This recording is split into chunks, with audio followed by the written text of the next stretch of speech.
Hello.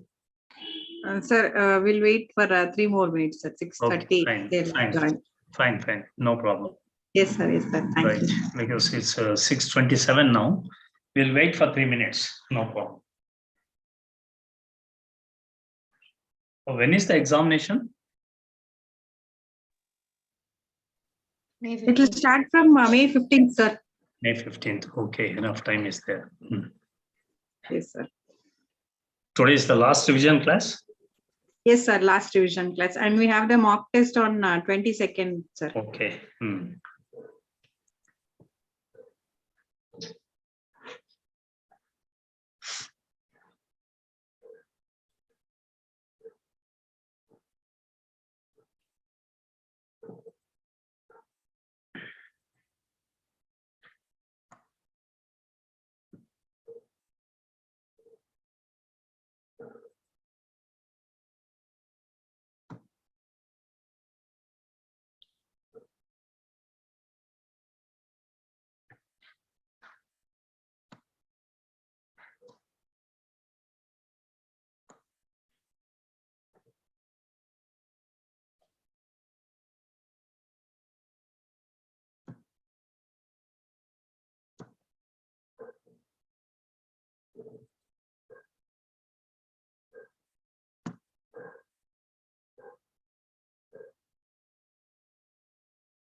Fine, I would like to share the screen. Okay. Yes, sir. Yes.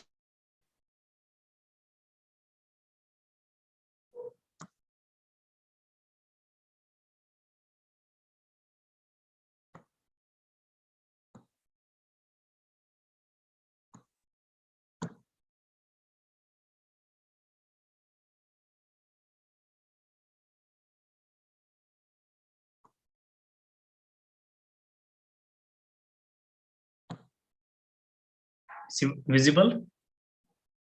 Yes, sir. Yes, sir. Yes, sir.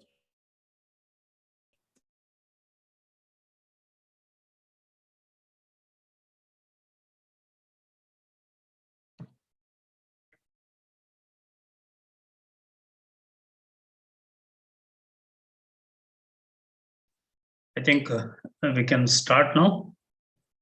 It is 6:30. Yes, sir. Okay. Fine. Good evening to everybody. Good evening. Good evening, sir. Good evening. Good evening. Audible, Yes, sir. Screen is visible. Yes, sir. Yes, sir. Yeah. So let us start with the first topic. So it is a revision class. Only thing is actually what I am going to do is 30 to 35 minutes. I will just actually give an overall view of the chapter, that module. Then shall I keep 10 to 15 minutes for clarification of doubts for each module? Is it okay? Yes, sir. Okay. Able to hear? Yes, sir. Fine. So the first module is national income accounting, and the topic I covered in detail by myself. So what I do is actually just give an overall view of national income accounting. It is in two parts, Unit 1 and Unit 2. Then after that, any clarification on this particular module, 10 minutes, I'll give the time, okay? First definition, you know the national income definition. It's very simple.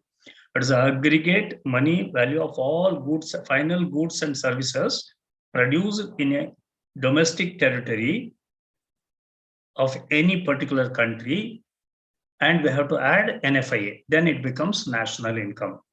So that's a very simple concept actually. It's a macro concept, remember.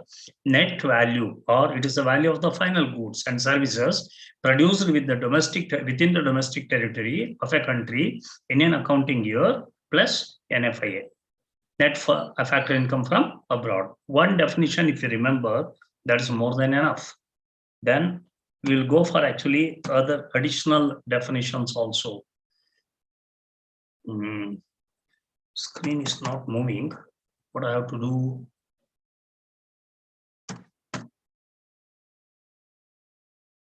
Anybody can you suggest? It's not moving.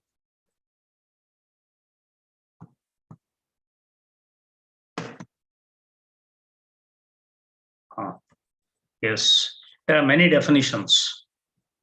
See, this is one more definition given by Central Statistical Organization, sum total of factor income. That means there are three interpretations, you know that, in terms of goods and services produced, in terms of factor income, in terms of expenditure also we can define national income.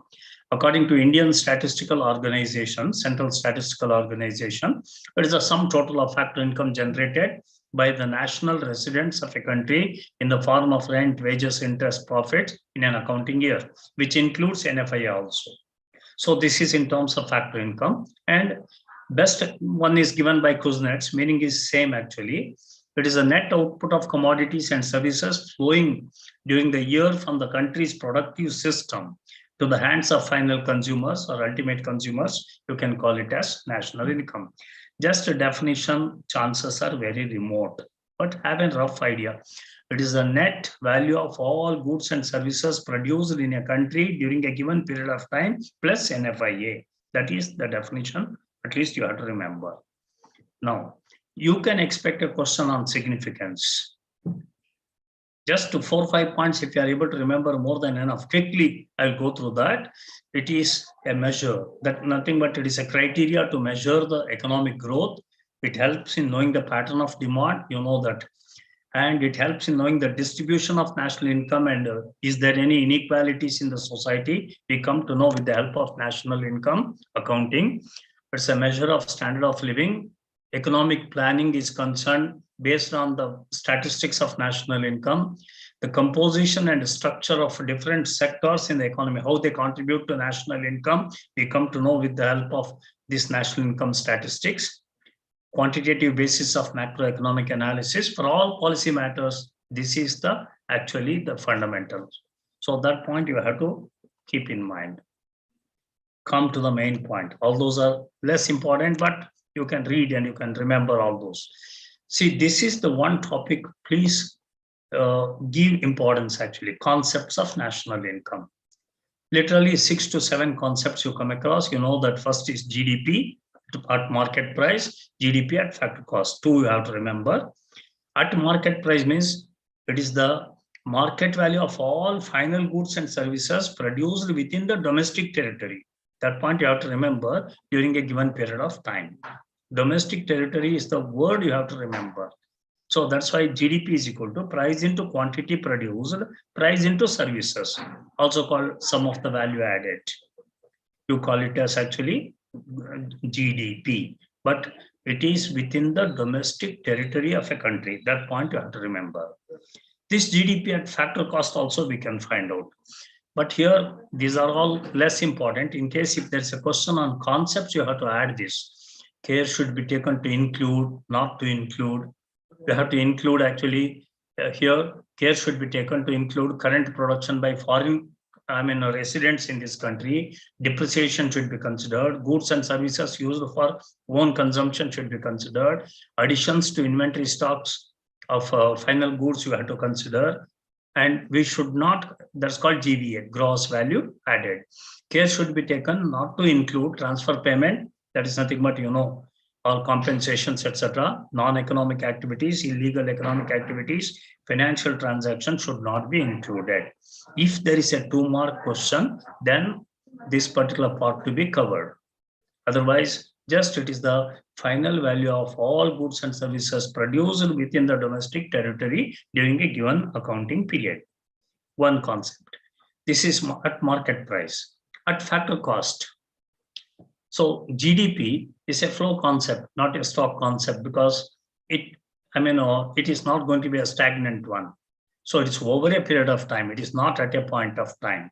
So production boundaries, we call it as UN system, United Nations national accounts guidelines. Based on that, we calculate all these things. It is called by the name production boundaries. Less important. Move to the next one. GDP at factor cost. Simple one. All these formulas you have to remember because either theory or numericals you come across. Theory is concerned, GDP at market price and factor cost, 2 enough. How do you find out at factor cost? Simple. GDP at market price minus NIT. All of you know what is NIT? Net? Indirect taxes. That is indirect taxes minus subsidies. Or also you can call it as GDP at market price plus subsidies minus indirect taxes. Either you can take that way or NIT, net indirect taxes. First formula you have to remember. Once you understand that GDP at factor cost, so market price and factor cost, can you tell me the difference? What is the difference between market price and factor cost? Only one variable. You have forgotten, I think, NIT. Don't forget NIT, net indirect taxes. Yeah. So then comes actually gross to net domestic product at market price. Same GDP MP minus depreciation. You know what is depreciation? Consumption of fixed capital in the process of production. We call it as depreciation. Fine, if you deduct depreciation, you come across NDP at market price. NDP at factor cost, same method. So NDP at market price minus NIT, net indirect taxes.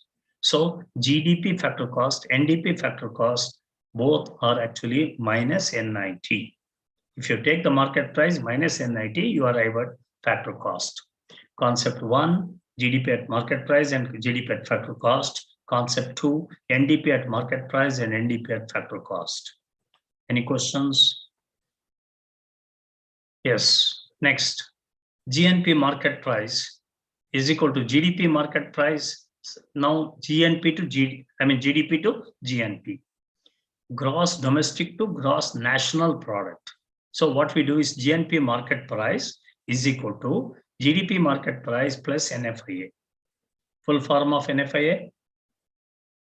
What is the full form? NFIA. Income from abroad. Net factor income from abroad. Factor income received from abroad minus factor income paid abroad is NFIA. So remember, second variable. So it is GDP market price plus NFIA. Next, same GNP factor cost. Same variable NIT. GNP market price minus NIT. So how many variables you got now? 2. The first is NIT.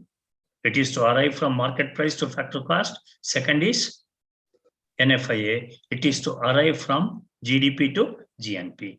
Okay. Then the third, NNP at market price and NNP at factor cost. Same method. GNP minus depreciation. See the third variable, depreciation. So market price to factor cost, the difference is depreciation. Then NNP at factor cost. That is NNP market price minus NIT. You come across actually NNP at factor cost. NNP at factor cost is called finally national income. So how many concepts you are having? GDP, NDP, GNP, NNP.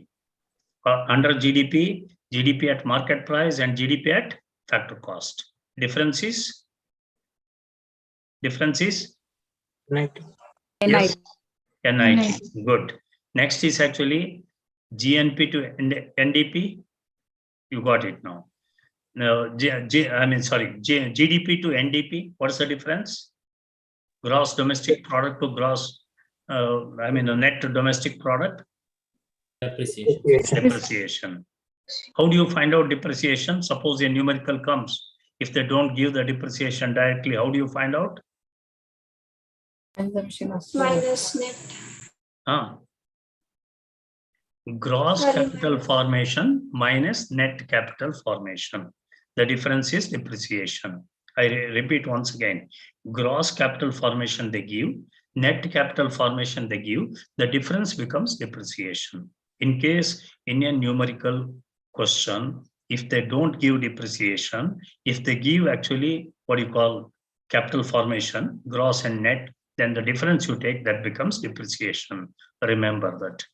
Okay, then comes actually, so GDP is over, GNP and NNP. GNP and NNP, how do you arrive at GNP from GDP? Which is the variable? depreciation. NFIA. To add NFIA to GDP, you arrive at what? GNP.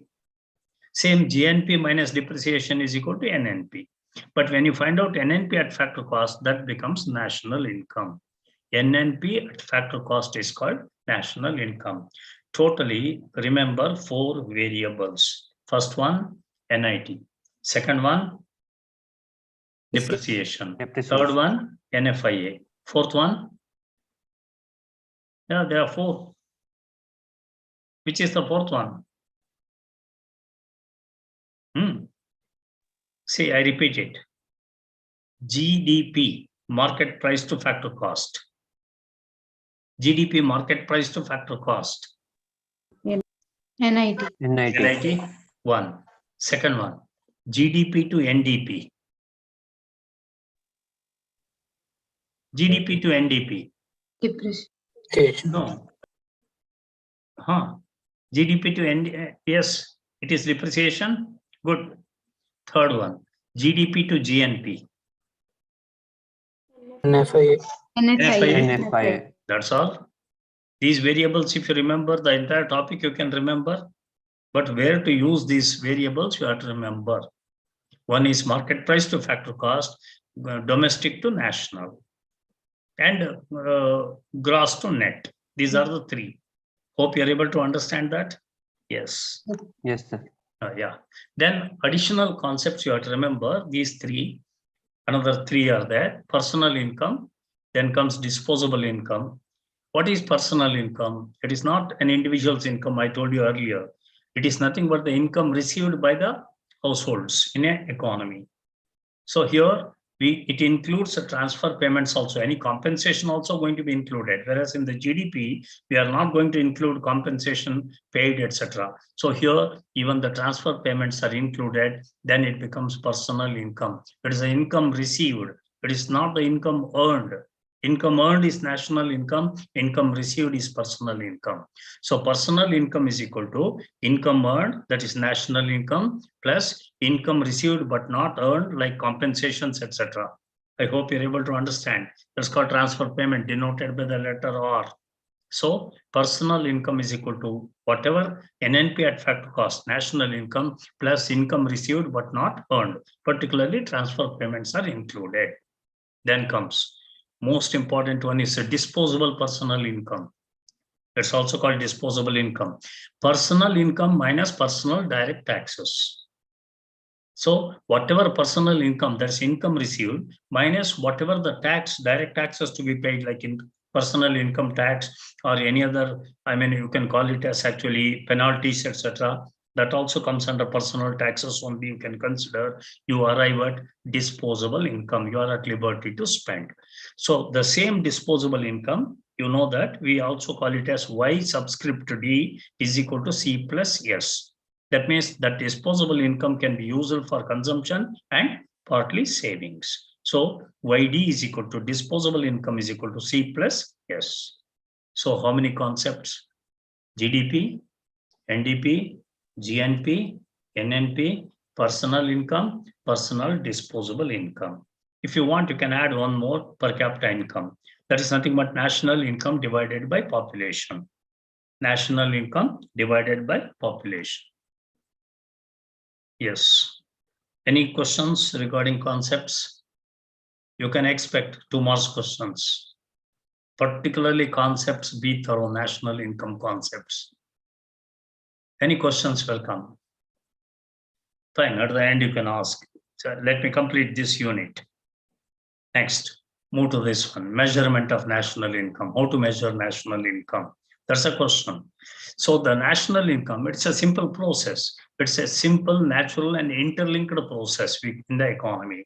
Three sectors are involved: production, distribution, dispersion. So whatever we produce, finally, it is equal to income that will be distributed among the people who participated, and people are going to spend that. That's called dispersion. Based on this model, three methods of actually estimating national income is evolved. That's one is called value-added method or production method. Second one is called income method. Distribution is equal to distribution of income. And dispersion is nothing but expenditure method. So three methods of estimating national income: production method or value-added method, income method, and expenditure method. So here you can expect this. You have worked out how to connect all these. Earlier I did it, so not necessary. We'll start with actually this one, theory question again. You can expect a 2-mark question.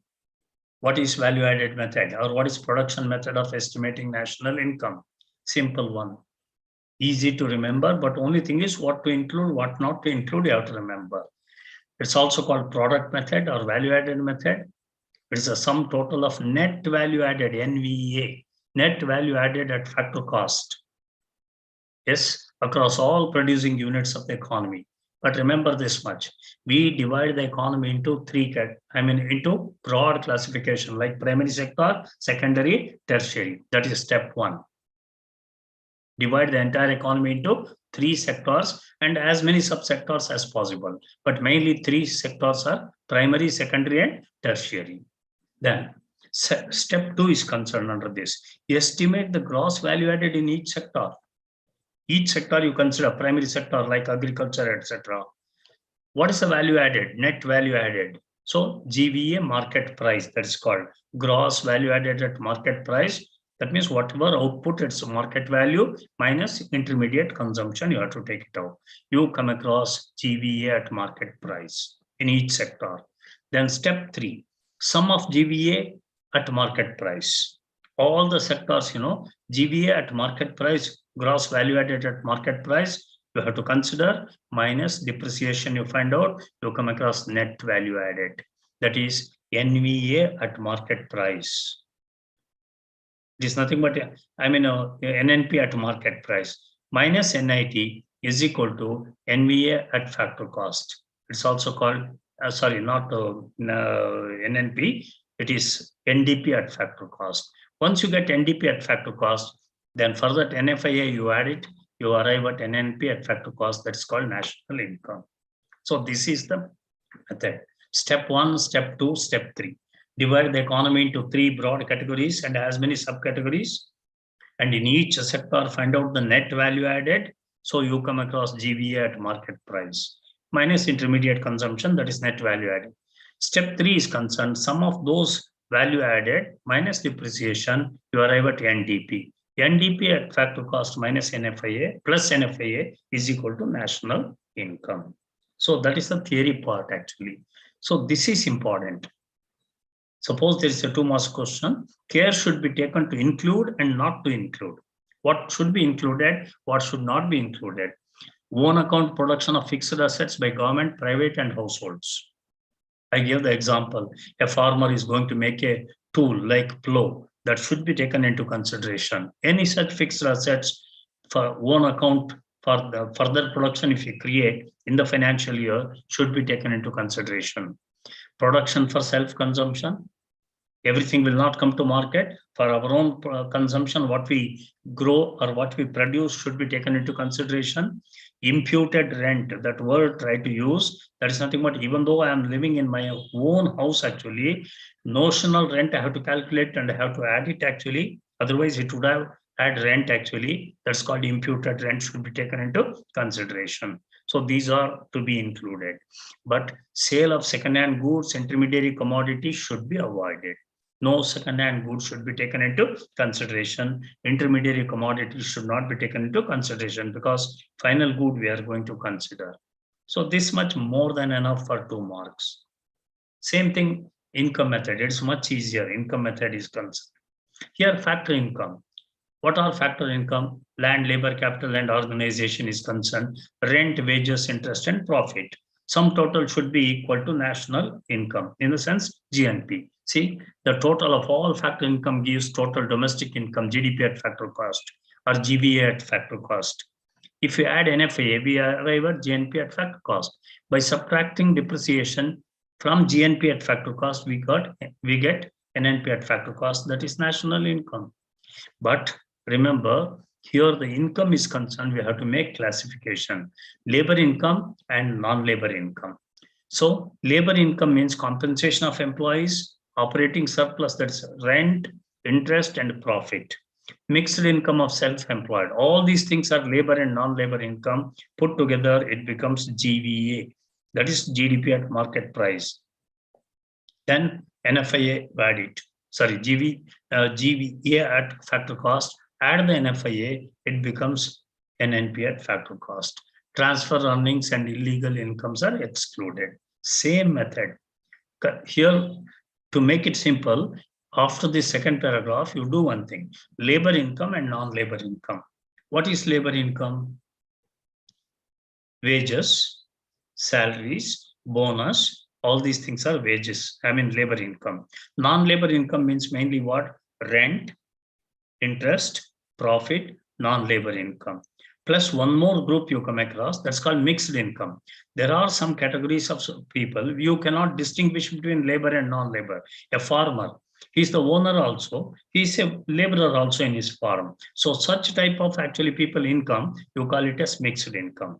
Take the total of all these incomes, it becomes GVA at factor cost, which is equivalent to GDP at factor cost.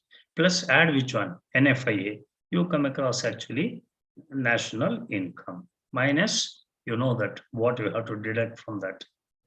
So already given, NNP at factor cost is equal to all these things, including mixed income plus NFIA. So transfer income and illegal income should be excluded. This is method 2. Third method. Here also care should be taken to exclude. Remember, the word is exclude.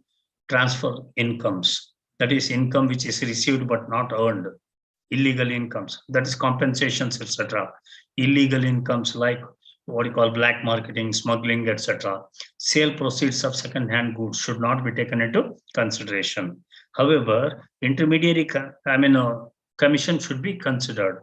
Intermediary's commission means my old car is sold. I should not take into consideration that as income. But what I give brokerage for the person who helped to sell the car should be considered because it is brokerage. It is nothing but commission received. That is current year income. So intermediary commission should be considered. Brokerage should be considered, right? But second-hand goods value should not be considered because brokerage becomes current year income. Profits include profits of companies and the surpluses of public corporation. All these are included. That is whatever companies are going to save, what you call reserves, etc., which is added to the total reserves of the company should be taken into consideration. So this is the second method. Third method, expenditure method. Simple one. One simple line you remember, you can explain it. Y, capital Y is equal to national income is equal to C plus I plus G plus X minus M. I have given that version, C plus I plus G plus X minus M. C means what expenditure? Consumption expenditure. What we earn, we spend. That's the meaning. C for consumption expenditure, I for investment expenditure, G for government expenditure, both for consumption and investment. So C plus I plus G, which is equal to GDP, plus expenditure in the foreign sector, that becomes the fourth one. So when you take all these expenditures, sum total, it becomes national income. So that is called expenditure method. So these are the three methods you have to take into consideration.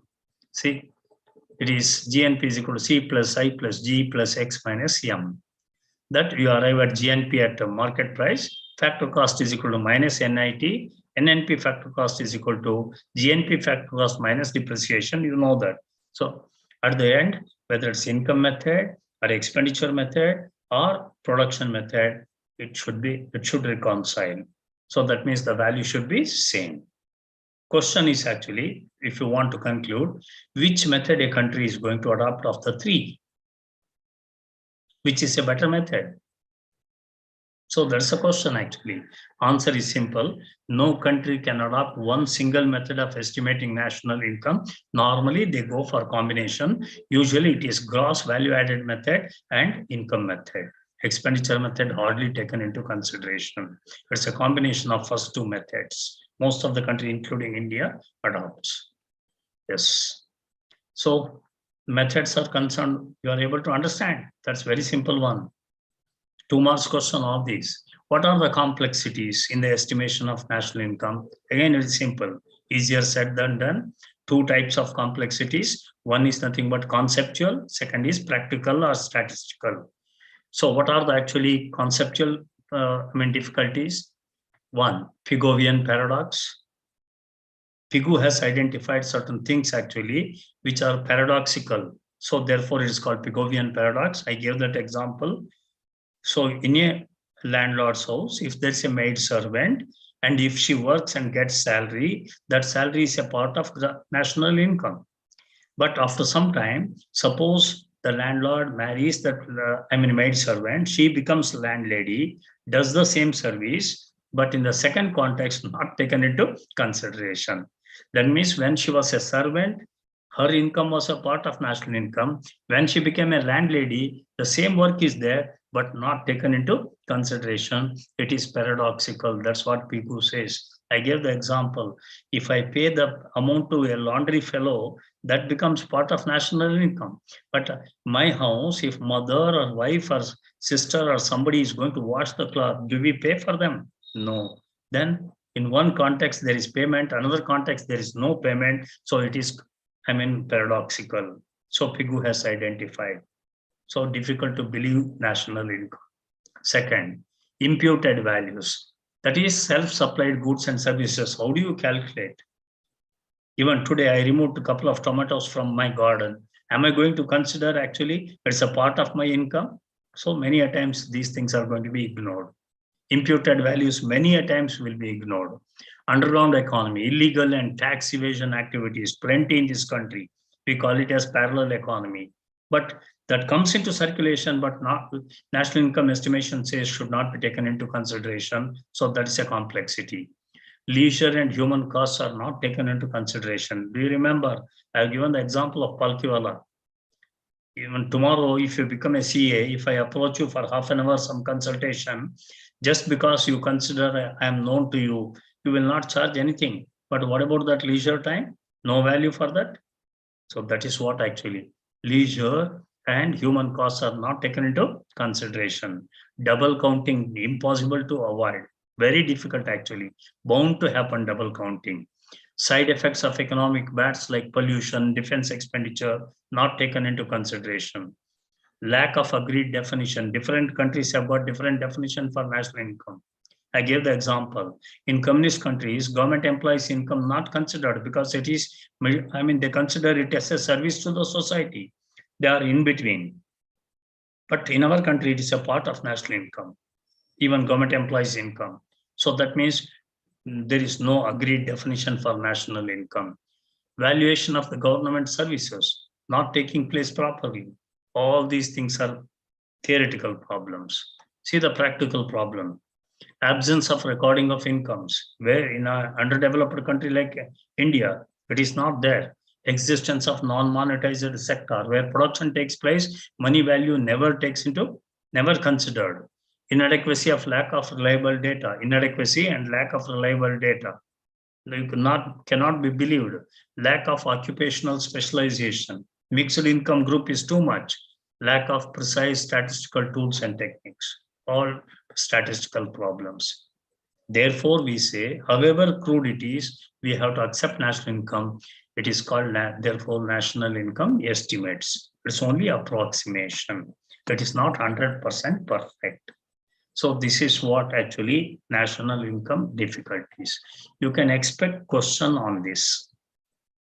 So possibilities on definition, concepts, methods of estimating national income, and finally, what are the complexities in the estimation of national income? You can expect question. Yes, welcome. Questions are welcome. Any doubts, any clarification?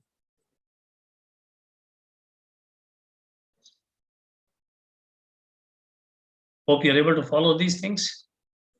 Numericals, are able to solve these numericals? We have solved it, all these. Do you have any doubts regarding these type of numericals? All concepts, if you are able to understand the definitions and the concepts, all these can be worked out. Yes, and Yes. possibility of questions on numericals very high. Theory also will be there, at the same time, numericals also. Yes, unit 1 is concerned. If you are having any questions, welcome. This is the unit 1 in the module 1. I'll take up the second module. Graphs and diagrams are there. Quickly, we'll go through that also. You are comfortable with all these concepts? Are you okay with this? Yes, sir. Yes, Yes, sir. Yes, sir. Okay. Then I'll move to the next one because I do not know the technology is not that this one to me. Well, so I'll just actually close this particular slides and I'll come back again with the second unit. Stop sharing, I'll go. Yes.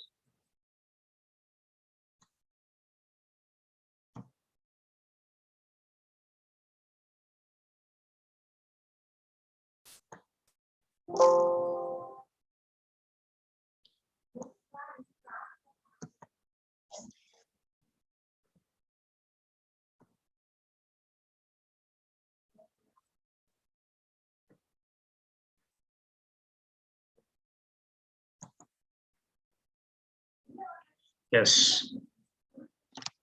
So the next is going to be Keynes theory of national income. How to determine national income? We call it as actually Keynes theory of national income.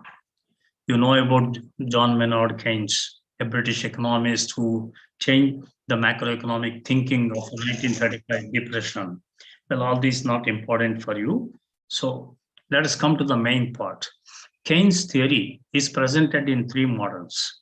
That is 2-sector model. It's called a closed economy model. Then comes the 3-sector model with the government sector introduction. Third one is going to be 4-sector model. That's a full-fledged model. So all the 3 models of national income equilibrium determination you have to understand. So remember, here the questions are like this. Either the circular flow of income or each module is concerned, each model is concerned how the income is going to be determined or diagrammatic one. So these are the possibilities. Let us take up the first one. Circular flow of income in a 2-sector model. How the income flows. See, in the 2-sector model, how many you come across actually groups? 2 groups. Which are those? Household sector, business sector. There is no government, nothing. It's a closed economy. Household sector is for consumption, business sector is for production. So household sector and the firm sector and consumption and investment outlays are taken into consideration. Let us see. Household sector sell factor services to business sector. We sell land, labor, capital, etc. and we earn factor income. Business sector hire all these things and they produce goods and services and they sell it back to household sector. It is assumed that households do not save, so also firms, no savings here. It's a closed economy. Remember, therefore, Y is equal to YD. That means when there is no savings, so whatever income earned is spent means that is disposable income, no taxation, no savings, nothing. So in the 2-sector model, Y is equal to YD. Total income produced is Y, will be received by the household sector and equal amount is going to be disposed or it is going to be spent. So this is a simple one. Assumptions are there. All prices, supply of capital, technology remain constant. That's the assumption made. Nothing is changing. It is a stock concept. There are no taxes, no imports, no exports, and no transfer payments. That's why it's called closed economy. All investments are net investments, or you can call it as autonomous. No leakages and no injections into the economy. It is called a closed economy. So only two sectors, household sector and business sector. See how the income flows. See, left-hand side is household sector, right-hand side is business sector. There are two circles. One is the inside, second one is actually the outside. Outside is the real, inside is money flow. Okay, first you take outside. Outside is from the left to right. See, household sector supplies labor, land, capital, enterprise to business sector or firm sector. And they use it. In turn, they produce goods and services and they supply it to household sector. It's called the real flow. We supply them factors, they supply us goods and services. Business sector is concerned, no leakages, no injections. In turn, what happens? When we supply all these inputs, actually, business sector will make payment to us in the form of what? Wages, rent, interest, profit, etc. Call it as factor payments. In turn, what we do? See, in the opposite direction, this flow. Money flow is opposite. Consumption expenditure. We spend entire amount on the goods and services, what we buy. So it goes back to business sector. No leakages in the economy. Simple diagram. This itself is a 2-mark question I had seen in the question paper. Show the circular flow of income in a 2-sector economy. Diagrammatic presentation you have to make. So, but remember only 2 words. Outside flow is what do you call that? Outside flow, real flow. Real flow. Inside is it's called money flow. Okay, so the outside circle is real flow and the inside is money flow. These two flows are opposite in direction. The values of real flows is equal to value of money flow. There are no injections, no leakages in the system. Therefore, factor payment is equal to household income is equal to household expenditure is equal to total receipts of the firms, which is equal to value of output. Nothing but national income. Simple one. The last, which is in red color, remember as a conclusion. So, this is a 2-sector model. Equilibrium income in 2-sector model, how it is going to be determined? Very simple actually. But 2 concepts you have to understand thoroughly, which I explained in detail. According to Keynes, it is the aggregate demand and aggregate supply going to determine the equilibrium level of national income. What is this actually aggregate demand and aggregate supply? You have to understand. See, aggregate demand function equals. It is the total demand for final goods and services in an economy at a given point of time. Let be a year or so. So aggregate demand, which is equal to consumption demand plus investment demand. He calls it aggregate demand, total demand for goods and services in the economy. Then C accounts for a major proportion of GDP. Always consumption is 70%, 80%, 90% in a country like India. It accounts for GDP. I is exogenously determined and it is a constant. Investment is a constant. Aggregate demand largely depends on consumption expenditure. So aggregate demand is equal to C plus I. Consumption expenditure plus investment expenditure creates a total demand for goods and services. There you come across consumption function. This is a subtopic. Be careful about this one in the examination. It's also called propensity to consume. C is the function of Y.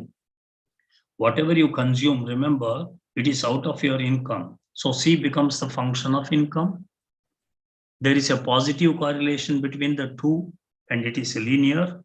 Therefore, C is the function of Y. We can write it as C is the function of A plus BY.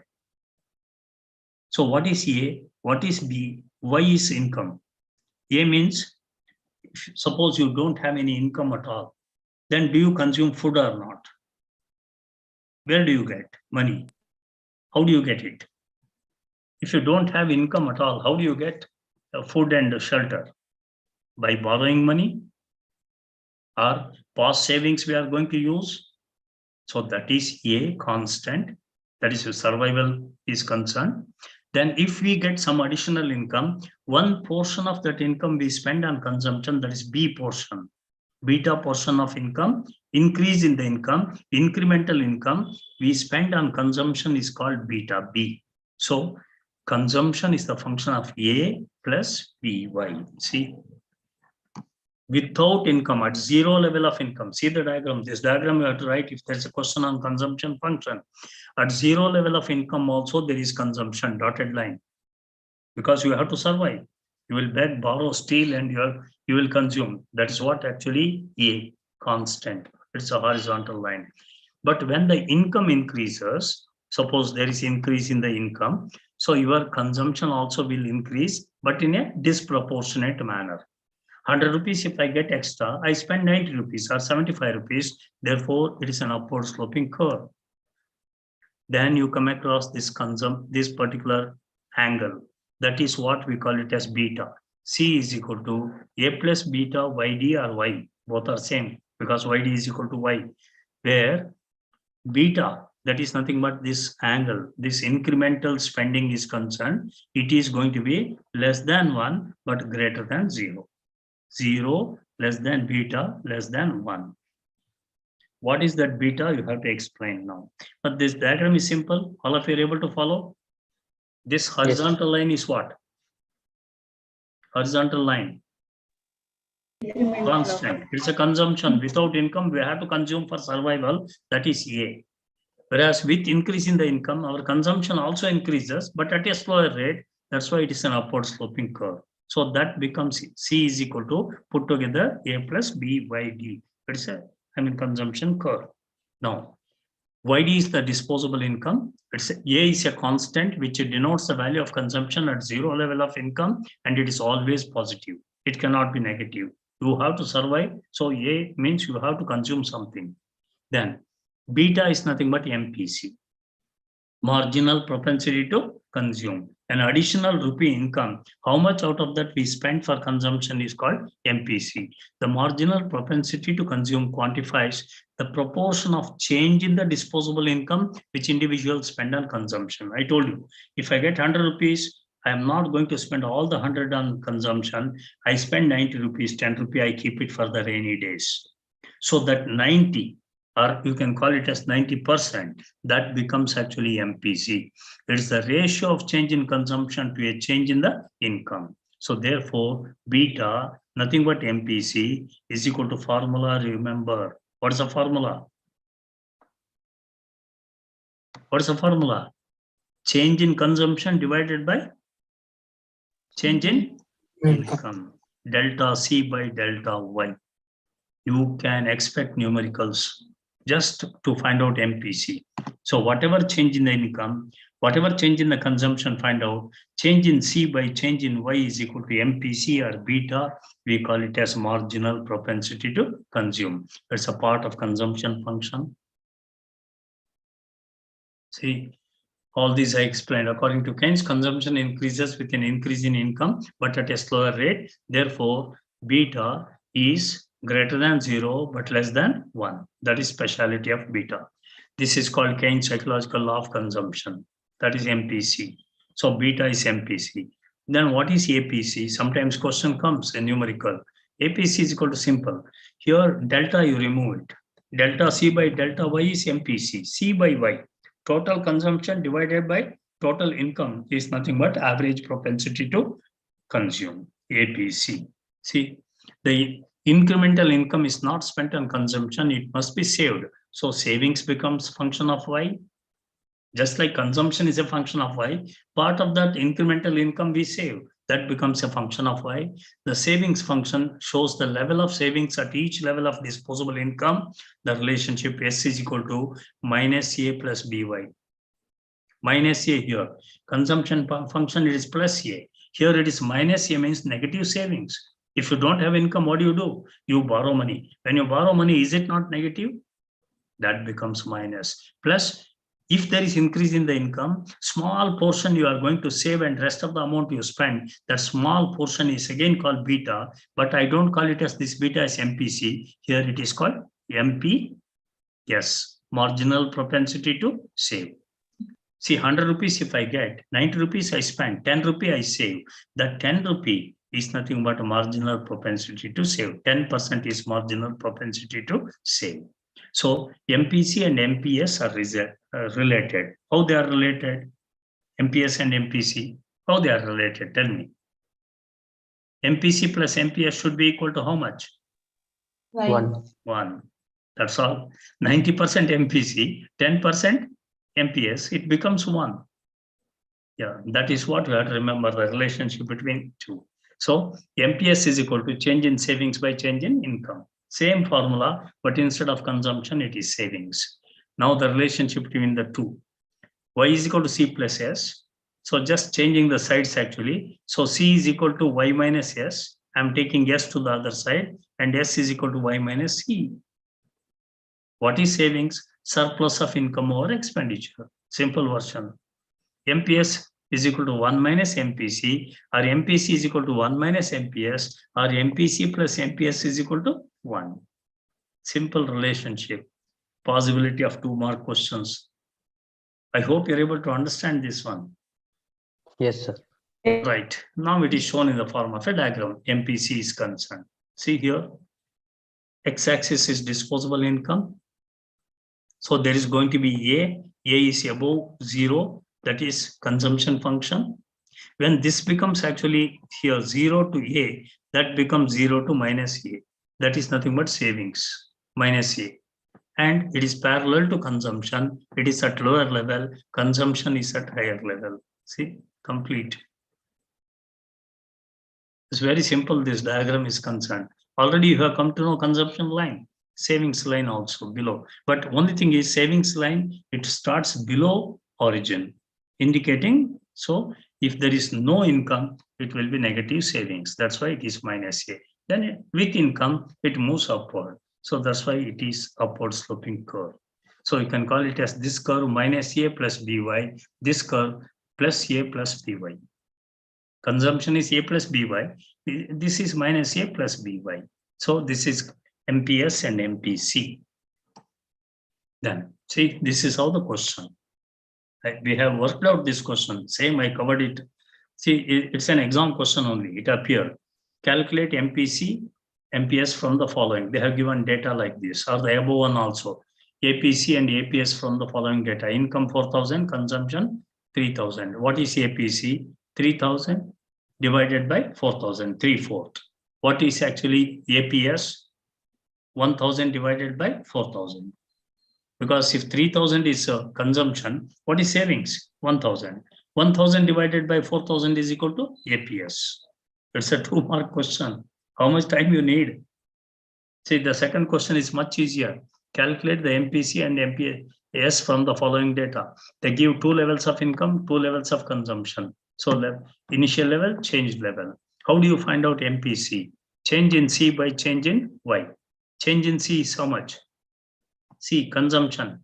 What is the new consumption? 9. What is the earlier consumption? 6. So what's the difference? Change is how much? 3,000. 3,000? 9,000 minus 6,000 divided by 12,000 minus 8,000. That is change in income. 12 is the new income, 8 is the old income. So difference is 4. So that means 3,000 by 4,000 is how much? 0.75. 0.75. MPS, MPC, you got it now? Now, how to find out the MPS? If you are saving, 8,000 income, consumption is 6, how much you are saving? 2,000. Income is 8, consumption is 6, how much you are saving then? 2,000. See, you are getting an income of 8,000. You are spending 6,000. How much you are left with? 2,000. No, that is your savings, original. Then 12,000 means here it is 9,000. How much is left out? 3,000. 3,000. How do you find out now the MPS? Change in S by change in Y. What's the change in S? Here it is 2,000. Here it is 3,000. Correct? So change is how much? 1,000. 3,000 minus 2,000 is equal to 1,000. Yes, sir. Not getting? Yes, sir. Yes, sir. Anybody finding it difficult? Paper piece ಇಟ್ಕೊಳ್ಳಿ ಗೊತ್ತಾಗುತ್ತೆ. See, consumption, I repeat it. ನಾನು savings ಕಂಡಿಡಿತೀನಿ first. I will find out the savings. 8,000 income, 6,000 consumption. So my savings originally 2,000. 8 minus 6 is 2,000. Second, change in income. My income has gone up to 12,000. I spent 9, left out with how much? 3,000. So new savings is going to be 3,000. So now I have to find out MPS. MPS is equal to change in S by change in Y. Change means new savings minus old savings. New savings is 3,000, old savings is 2,000. Change is by how much? 1,000. 1,000. 1,000 divided by change in income is how much? 4,000. 4,000. 1,000 divided by 4,000 is how much? 0.25. 0.25 is 0.25.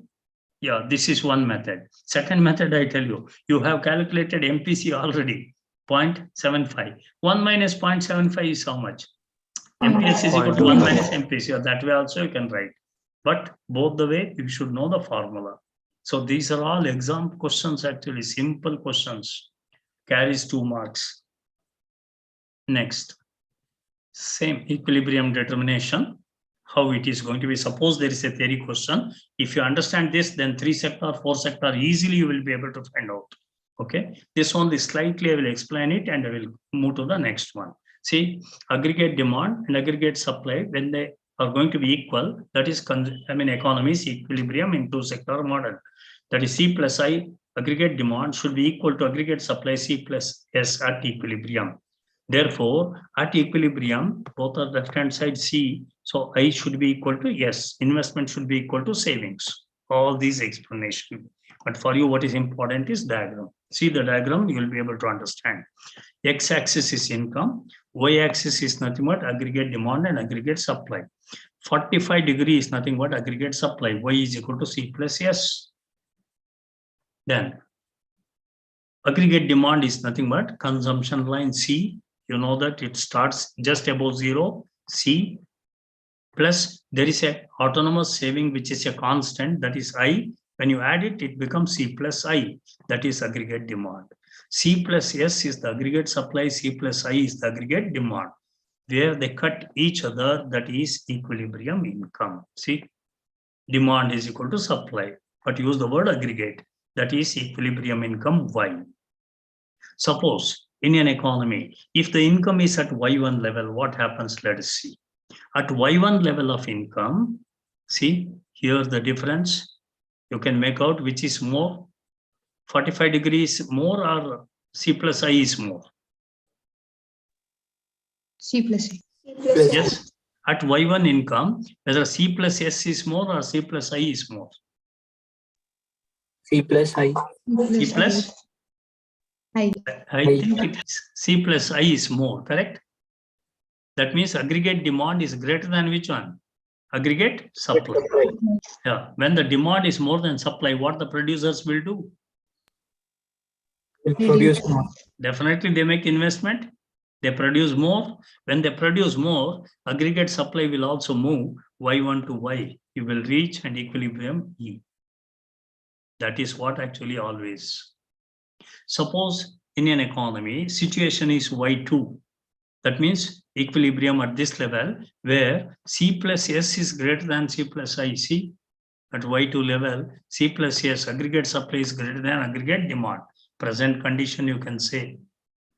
Supply is more than demand. What will happen? Whatever you produce, nobody will buy extra. So when people are not going to buy, income flow will be affected. Business sector will not get income. They withdraw the investment. When they withdraw the investment, automatically Y2 will move towards what? Y. Always economy tends to move towards E. Sometimes it will be at E1, then more investment. Sometimes it will be at E2, withdrawal of investment, but equilibrium tends to be at point E.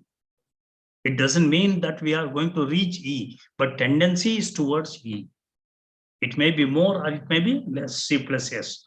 But under such circumstance, these changes in the economy takes place. Corresponding savings, what happens when there is equilibrium?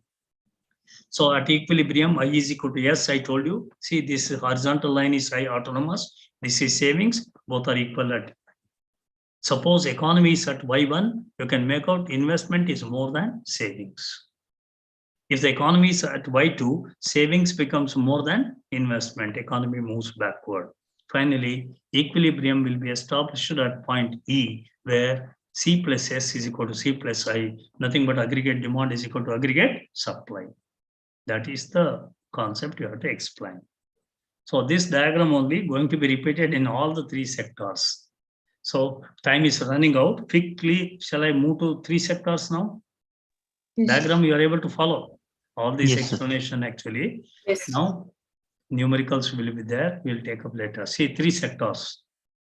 In a three-sector economy, I have added one more sector that is nothing but government sector.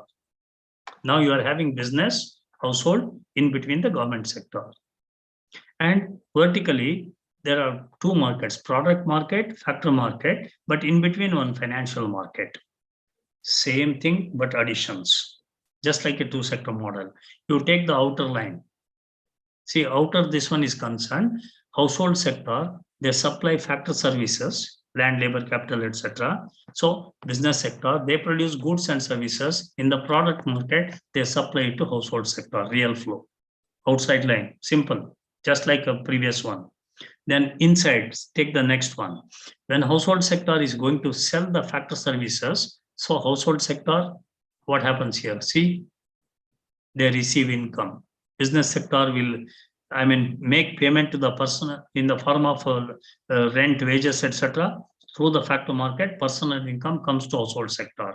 They spend it on consumption, and through the product market, it goes back.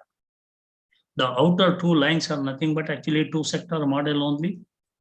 Now, in between, the government comes. See what the government does. Household sector is concerned, they levy the taxes. So your ability to spend will become less.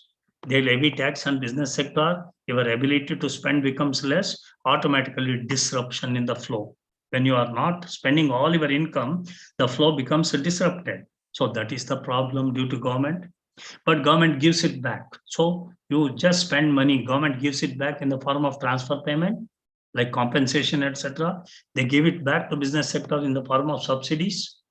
The flow will be complete. At the same time, one more leakage is there. See, from the financial market, household sector, what they do, we have got a habit of saving. When we save money, to that extent, flow will be affected, and it will go back to business sector in the form of investment through the financial market. Again, here savings leakages, investment becomes injection. So flow completed. Similarly, government also purchases. Government purchases goods and services, and government borrows money, etc. At the same time, the same government is concerned actually, yes, it is going to spend it on goods and services, one thing, and it deficit budget, etc. It's spent additional, and it comes back to the business sector. So flow will be complete. That means no disruption at all. That means here there are leakages in the society, at the same time injections. Leakages in which form? Tell me the leakages. Savings. Savings. Then Taxes. so savings are main, this one. Then this taxes. Taxes are nothing but injection. Leakages. What are the injections? Subsidies. Investment, subsidies, government purchases. All these are nothing but actually injections. So finally, whatever leakages will be equal to injection, so that circular flow will be complete and economy is said to be in equilibrium. Three-sector model, you should be careful. Only on leakages and injection, you have to remember. Leakages, I made it very clear. What are the leakages?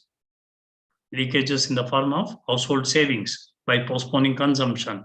First one, government levies tax, that is nothing but leakage, and it will be added back in the form of injection like subsidies, transfer payment, government purchases are called injections. So that is what in the three-sector model. Same diagram. What is addition? Tell me in this diagram. What is the addition? Observe and tell me. C plus I plus G. Only one is there, G. Earlier it was C, C plus I. Now it is C plus I plus G, government expenditure. So that's what actually 45-degree line is aggregate supply. C, C plus I plus G is aggregate demand, equilibrium at E1. That means government has to spend money, then only economy will move from Y to Y1.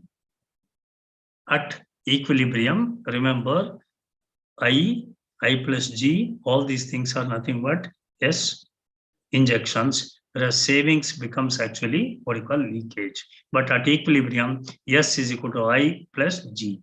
At equilibrium even, S is equal to I plus G. So that has to happen at equilibrium. So it is just additional part here, but the main part is this one.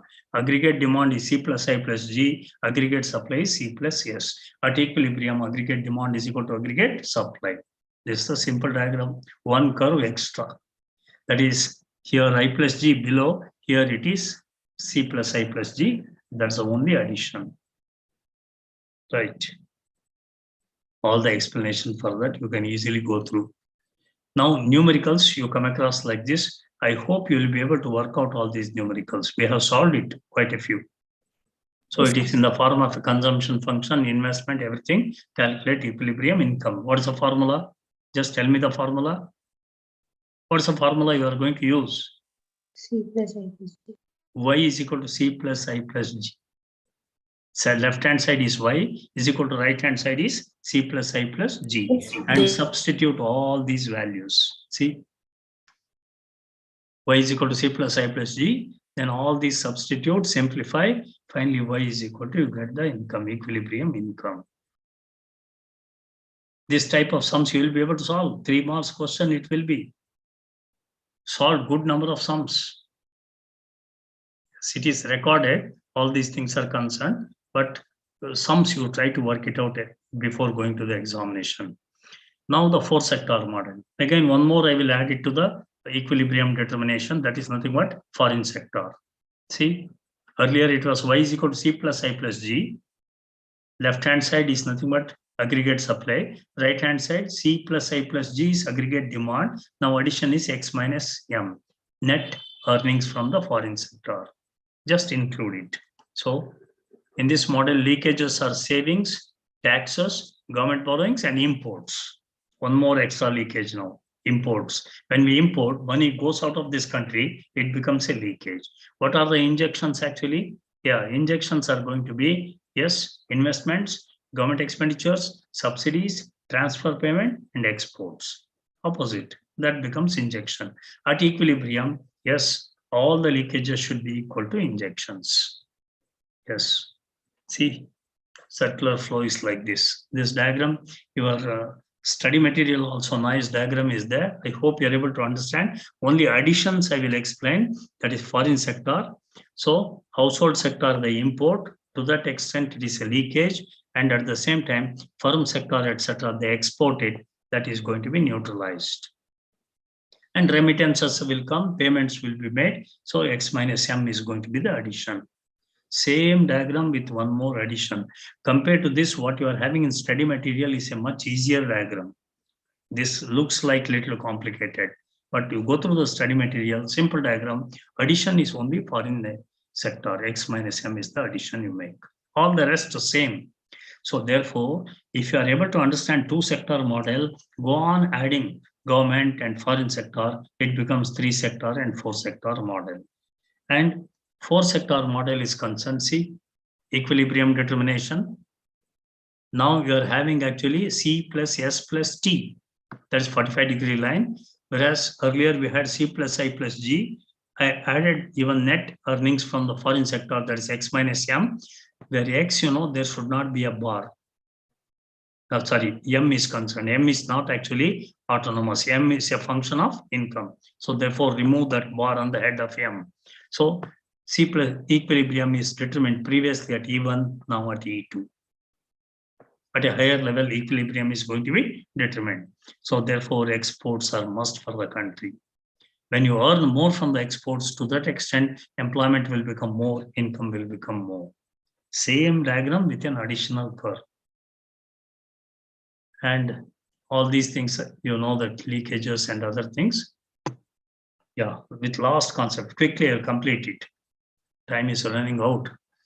So multiplier concept is one more. Yes, quickly understand what is multiplier. It is called Keynes investment multiplier. We call it as actually when some autonomous investment takes place in the economy, suddenly activities will become more in the economy. It generates a lot of income. It's called income propagation.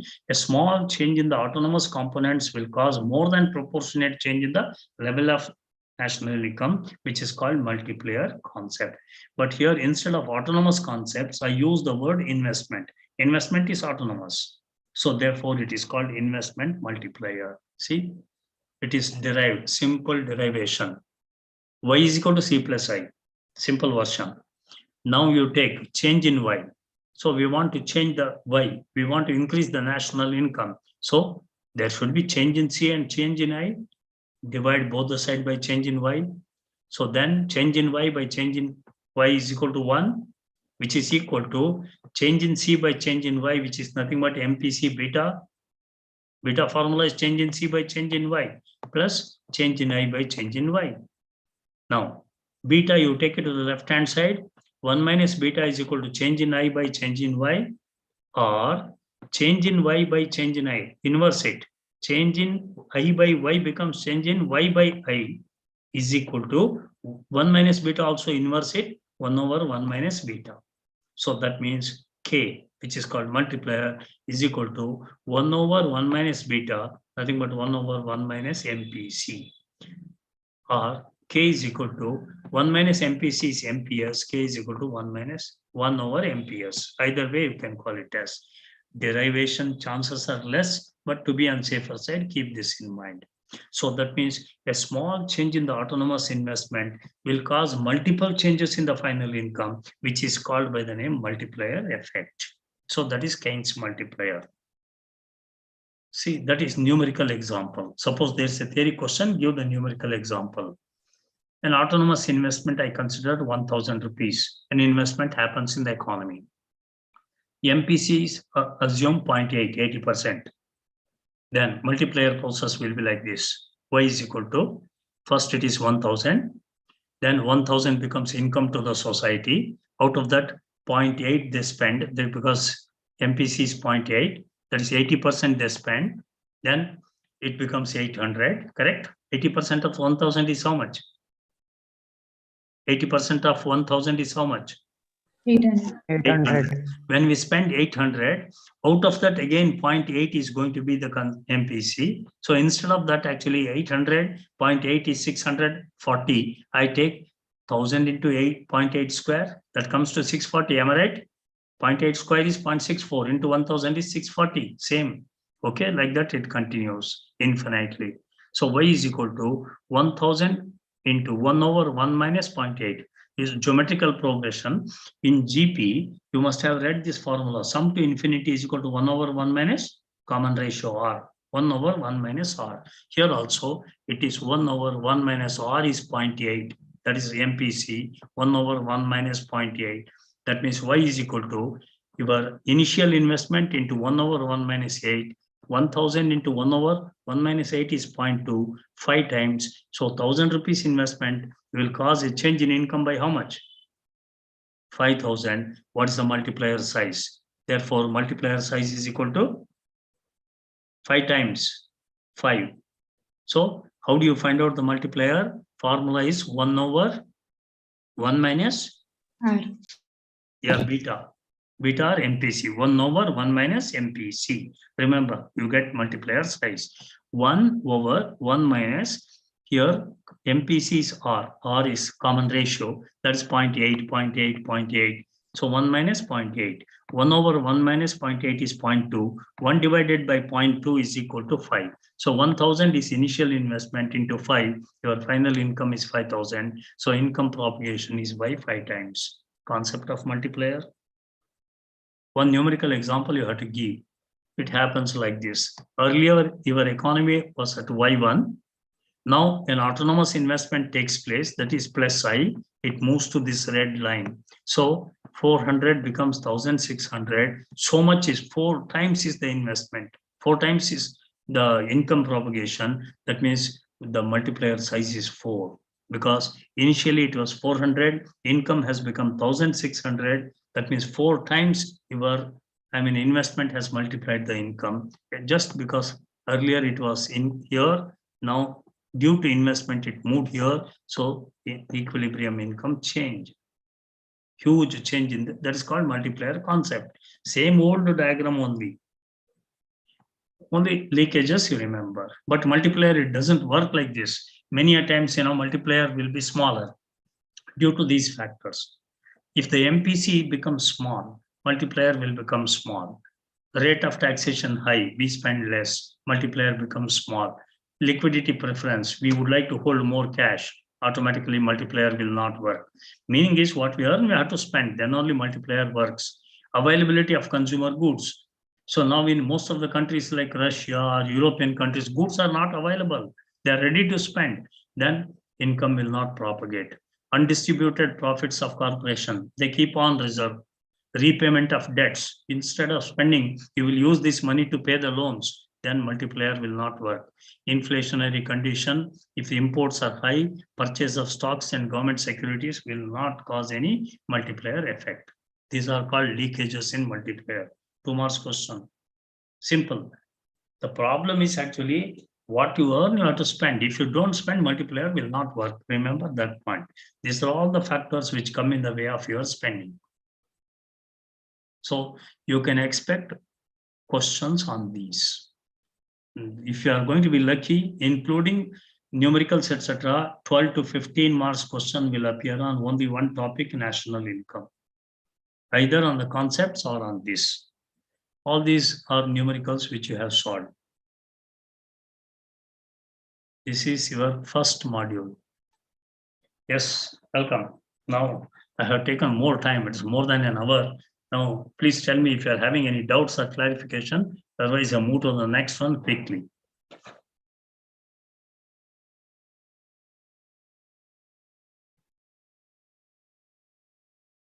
Shall I move to the next one? Got a rough idea about national income determination? Yes. So Yes. we'll move to the next one then. Okay.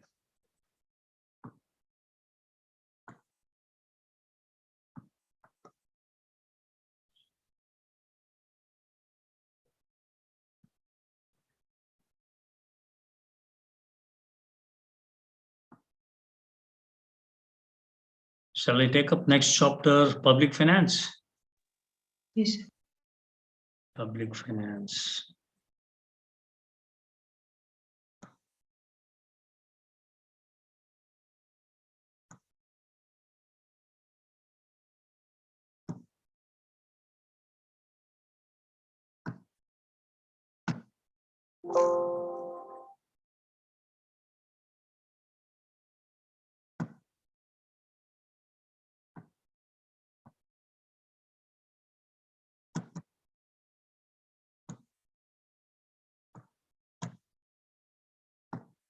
Some small problem. 1 second.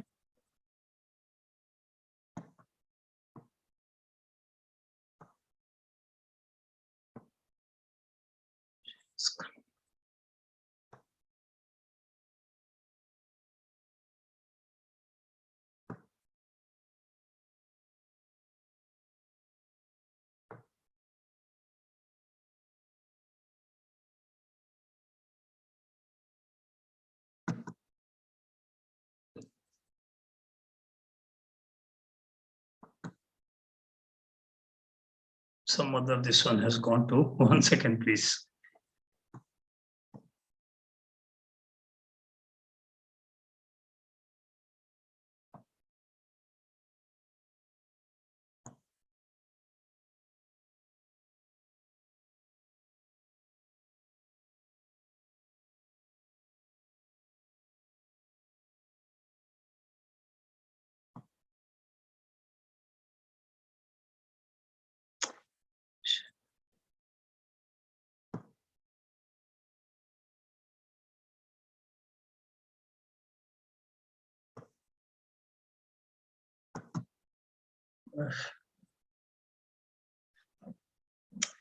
Some problem.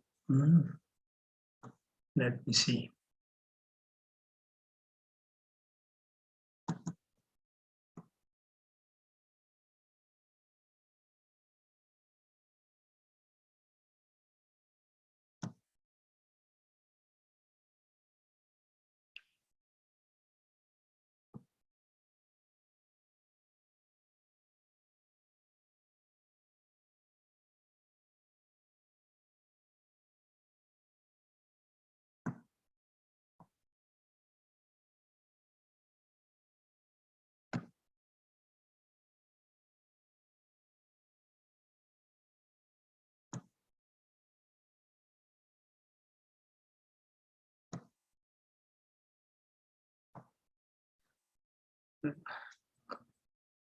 Small problem is there. Just 1 minute. I'll just actually come back.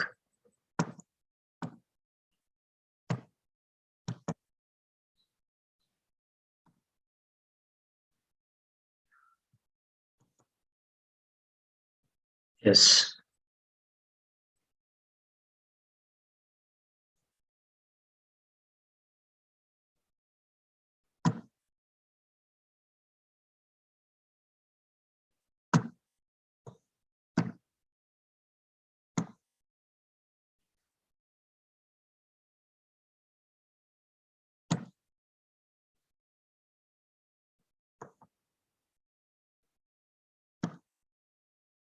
Is visible? Hello? Hello? No, sir.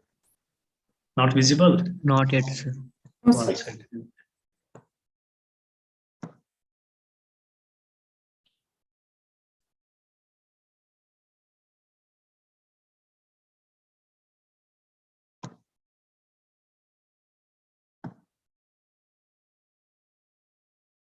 A small mistake is happening.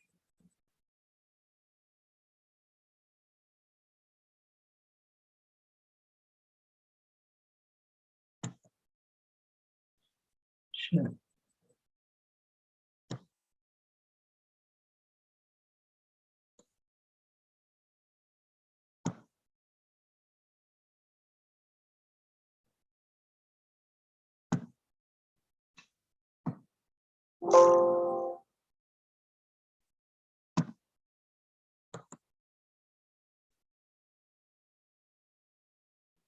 Where's the problem?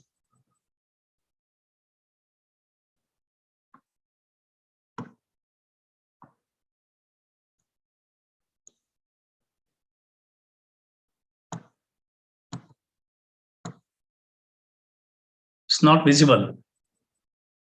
Hello? No, sir. Sir, the screen isn't Sorry. shared. Sorry? The screen isn't shared, sir.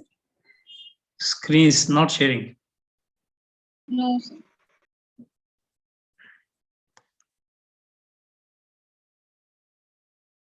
I think somewhere actually mistake is happening. Share screen.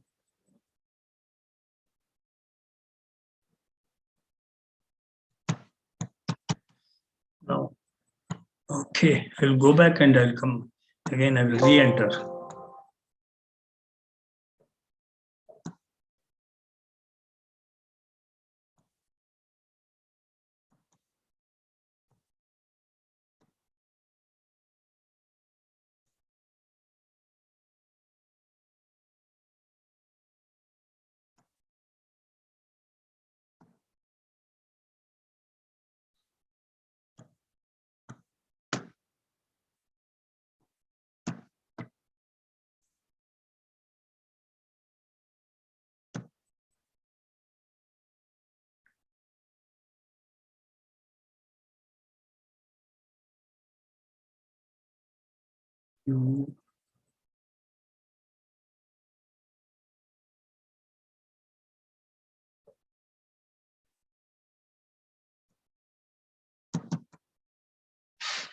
Yes. I think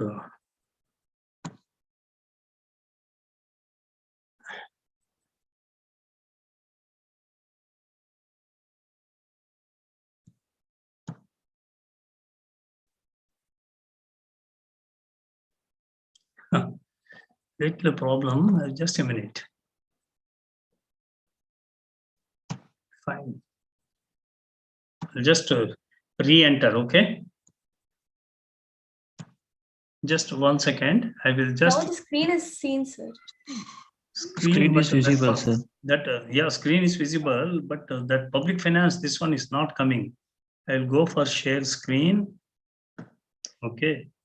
Then that public finance part. All national income accounting is coming.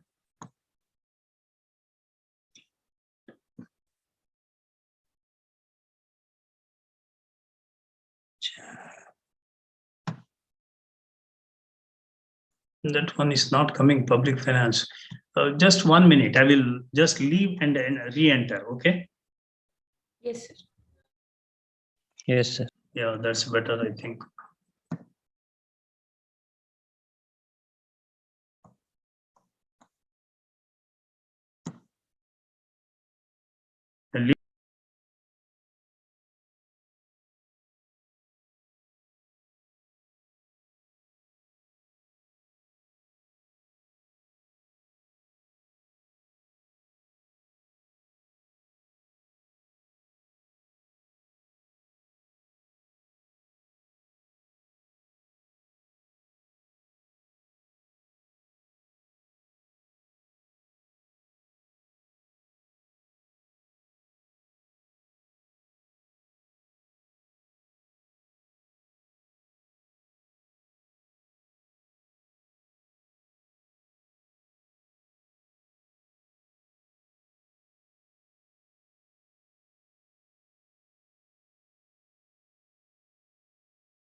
Screen sharing, please. The host has to.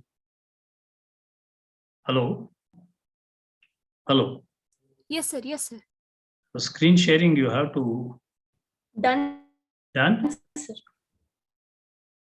Yeah.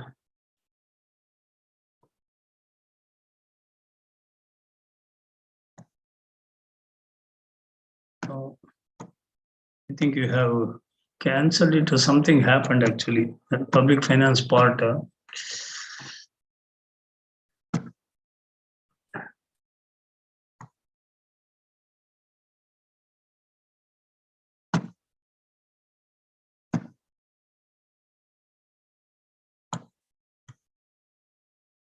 Please, file is concerned, public finance, then share screen,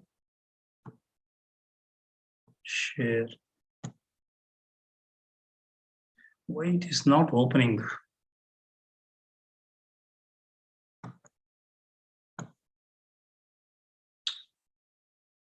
The host has spotlighted the video for everyone. Please, sharing is concerned, you have to.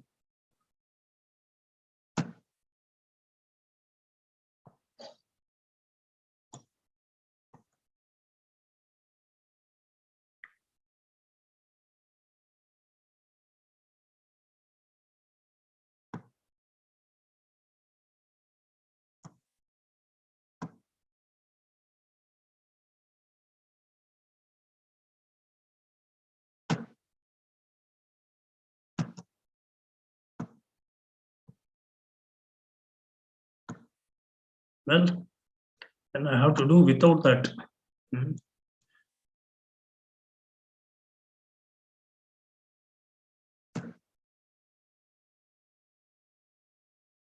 Last attempt I'll make.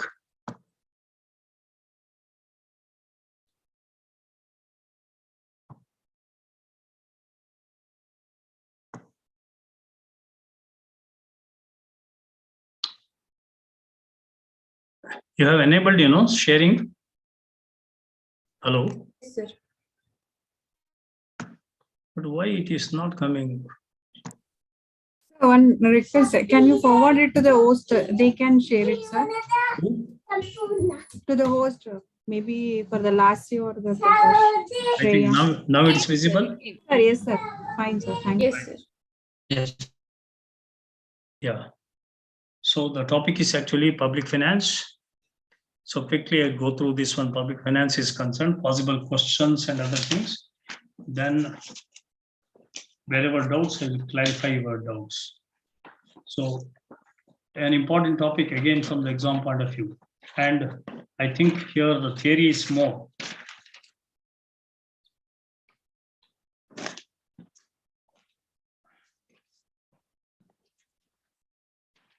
Well, so start with actually the first one.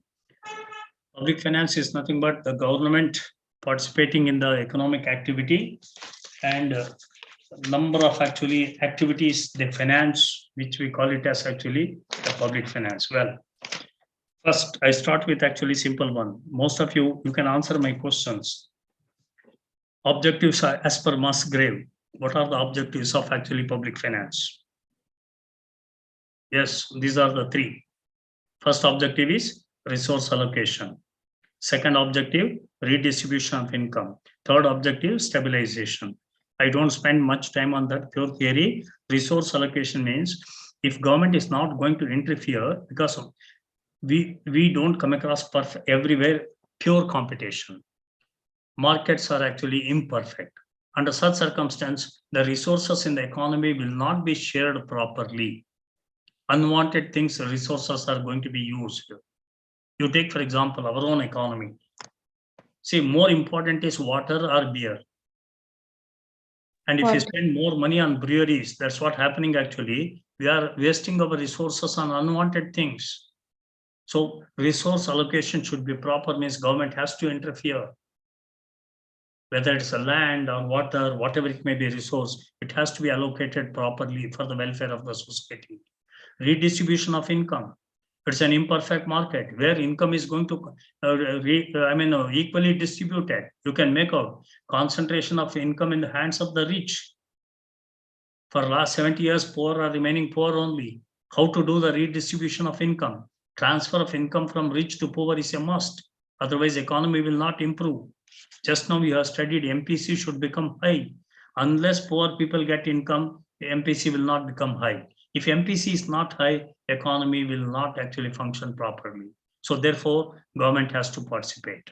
That is redistribution of income. Purchasing power should be transferred from rich to poor. Third, stabilization. See the unemployment.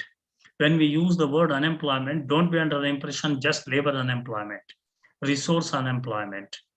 In our country, land is not fully utilized, labor is not fully utilized, capital is getting idle. So under such circumstance, how to actually reach towards full employment, how to make the economy price point of view, employment point of view stable, so government interference required. So public finance objectives are these because of market imperfections. First is resource allocation. You can go through that. It is in the study material, same thing. Yeah, doubt will not come across. Due to imperfect markets, market failures happen. Existence of monopolies, failure to provide public goods, externalities, factory mobility, so many things. The allocation responsibility of the governments involve suitable corrective actions, so government has to interfere. It is through taxation, it is through subsidies, so many methods are there. Then redistribution function, basic question is to whom to produce. It is to ensure distributive justice, equity and fairness. So objective is to achieve equitable distribution of income, providing security to people, ensuring minimal standard of living, etc. For that purpose, government interference is a must. Stabilization. I told you it is macro in nature. It is to avoid the events of business cycles, ups and downs. It is to prevent stagflation and contagion effects. Already India is facing stagflation. Stabilization function is mainly to form in the form of labor full employment, then general price level employment, it has to be stable. BOP and rate of balance of payment and the rate of economic growth should become stable. To achieve all these things, fiscal and monetary policies are used. When they use the fiscal policy, it becomes actually public finance. So objectives of public finance, 3, remember that. Then comes market failures. See, perfect competition is not a realistic situation. Do you think everything is perfect in the market? Market failures are situations in which a particular market left to itself is inefficient. Misallocation of resources happens, either underproduction or overproduction. Demand side market failures and supply side market failures take place. Right now, supply side, the demand curves do not take into account the full willingness of consumers to pay for the product. Number of such actually imperfections. Why market fails? Question comes actually, why the market failures? It is because of the market power. It is due to externalities. It is due to the public goods, etc. not given importance. Incomplete information also. All these factors, 4. Remember, 2 marks question, why the market failure? These things. Any one of these you can expect a question. What is market power? It is a monopoly power of the firm to keep the price greater than marginal cost.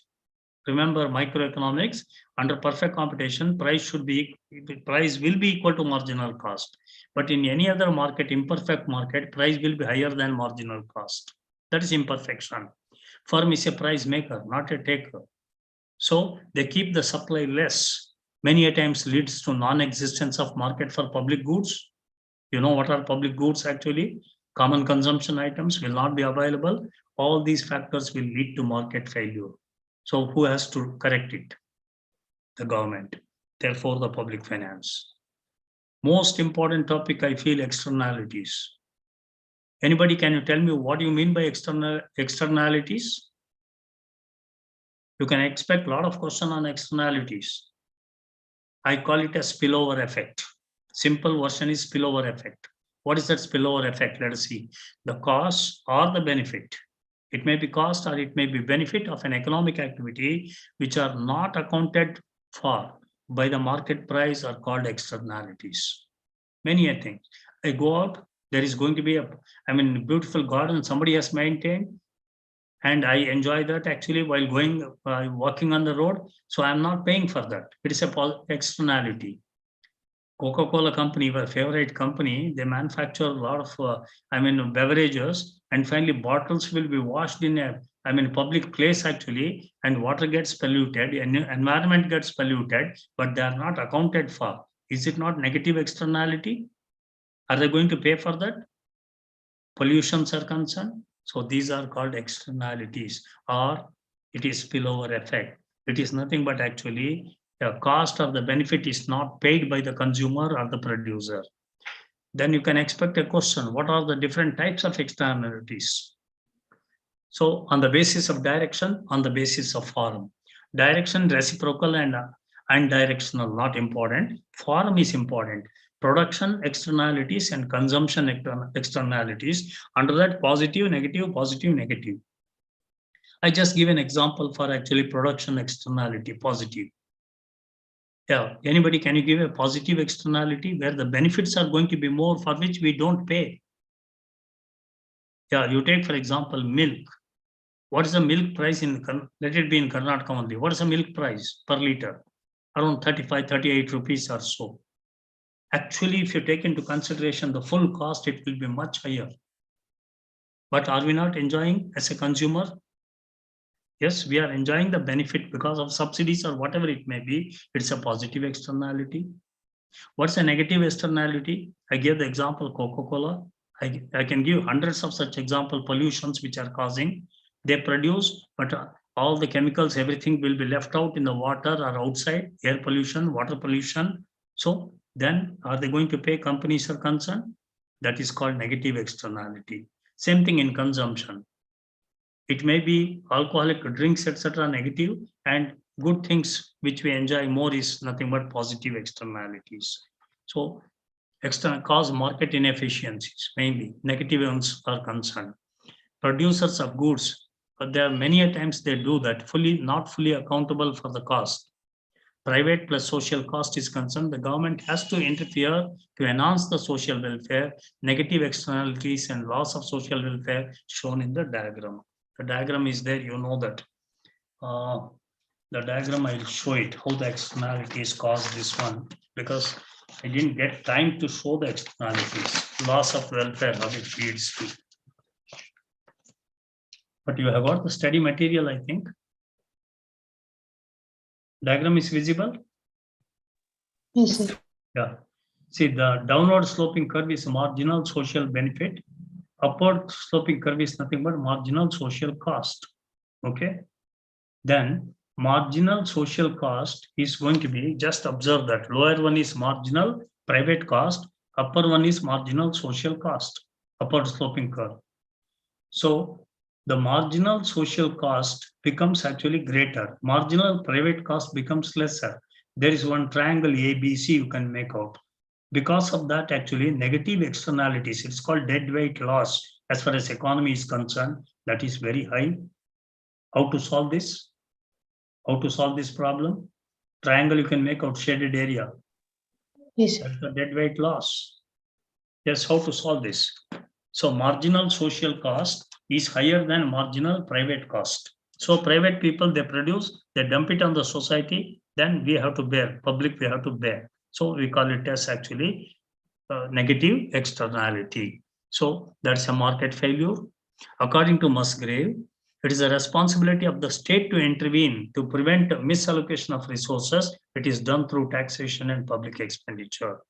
Different instruments are given. How? Through the taxation, government directly producing goods, or it may be influencing, private sector through incentives and disincentives. Number of such, legal, administrative, introducing competition, so many methods are there. So externalities we have to reduce. Then comes, explain the role of government in a market economy. Musgrave says, resource allocation, all these I covered already. Then define market power. Already I covered it. Why do markets fail? I told you already, 4 factors responsible for market failures. Distinguish between positive and negative. Only exam questions I am answering. These are the examination questions. Distinguish between positive and negative externalities with an example. The costs or the benefits which are not accounted by the market price are called externalities. These are spillovers or neighborhood effects or third-party effects or side effects. That's the definition you have to remember. Public parks usage, passive smoking, factory smoke, etc. Of the 3, can you tell me which is actually the positive, which is the negative? Public parks usage, positive externality or negative? Positive. Positive. Where we are going to use that, but we are not going to pay for anything there. Whereas passive smoking and factory smoke is concerned, pollutions, negative. Negative. Yeah. So these externalities cause inefficiency and market failure. You can expect question on that. Types of externalities, already I covered that briefly. Positive, negative is the most important one. So social cost is equal to private cost plus external cost. When they are not going to bear the external cost, it is called externality, negative externalities. Then comes, this is, same thing actually, explanation I have given. Yeah. Features of public goods. Externality is one important topic. Please concentrate on this topic. Meaning of externality, positive externality, negative externality. So these are the concepts you have to be thorough with. Then comes actually public goods. Private sector are given an opportunity. Are they ready to produce the public goods? These are called collective consumption goods, mass consumption goods. These are goods which all enjoy in common. Therefore, they are called public goods. Drinking water, rural electrification, public sanitation, roads, railways. Does private sector is ready to, contribute in this regard? No. So that's the main thing actually. Resource misallocation, then collective consumption. For example, public roads, non-rival consumption, street lights, non-excludable, actually, this one is concerned defense forces. Yes, all these are public goods only. So indivisible, example, airports, highways, etc. Everybody uses. Free rider problem, inadequate property rights, and zero additional cost. Lighthouse and other things are concerned. All ships are going to enjoy that, but no additional cost. So these public goods are concerned, private sector will not actually participate. Now, what are the different types of public goods? Simple, 2 marks question. Pure and impure public goods. Pure public goods are no rivalry at all, whereas and non-excludable. Everybody consumes it.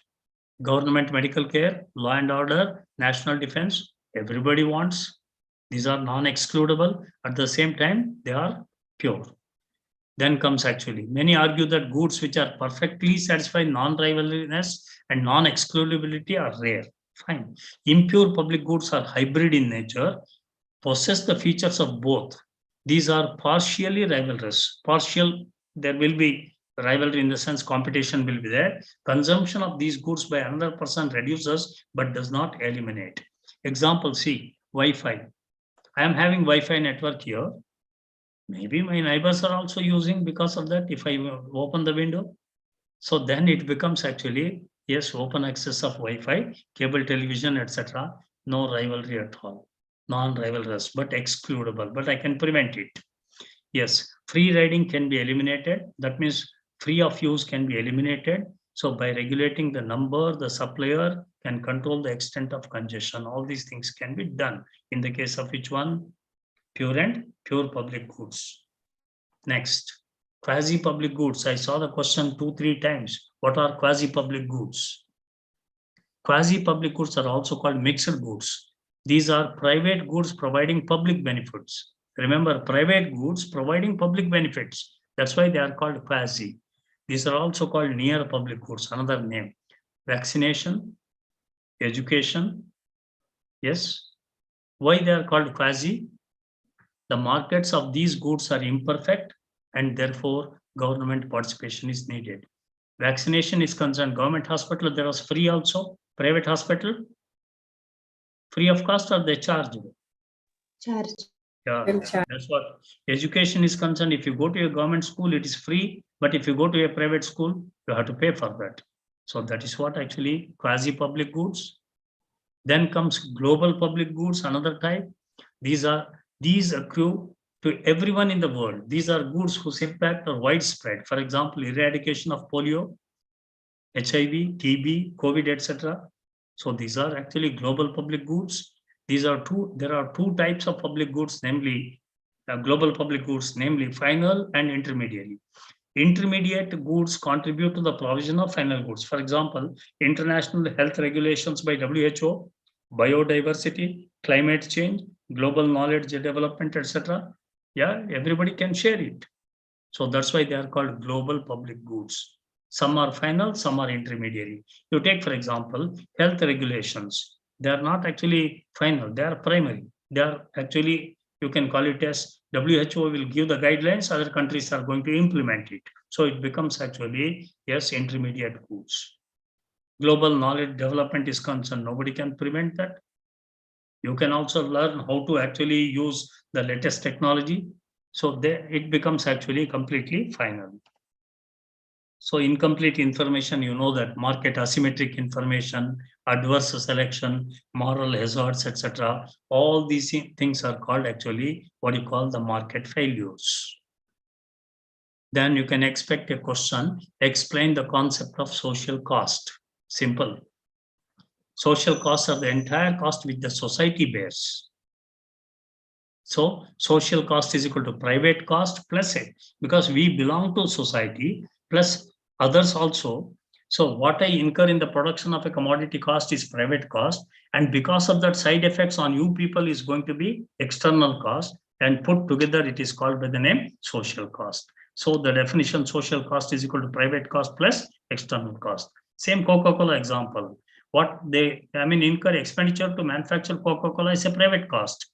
When they wash the bottles and they dump that actually in the public place, that becomes external cost. Put together, it becomes what?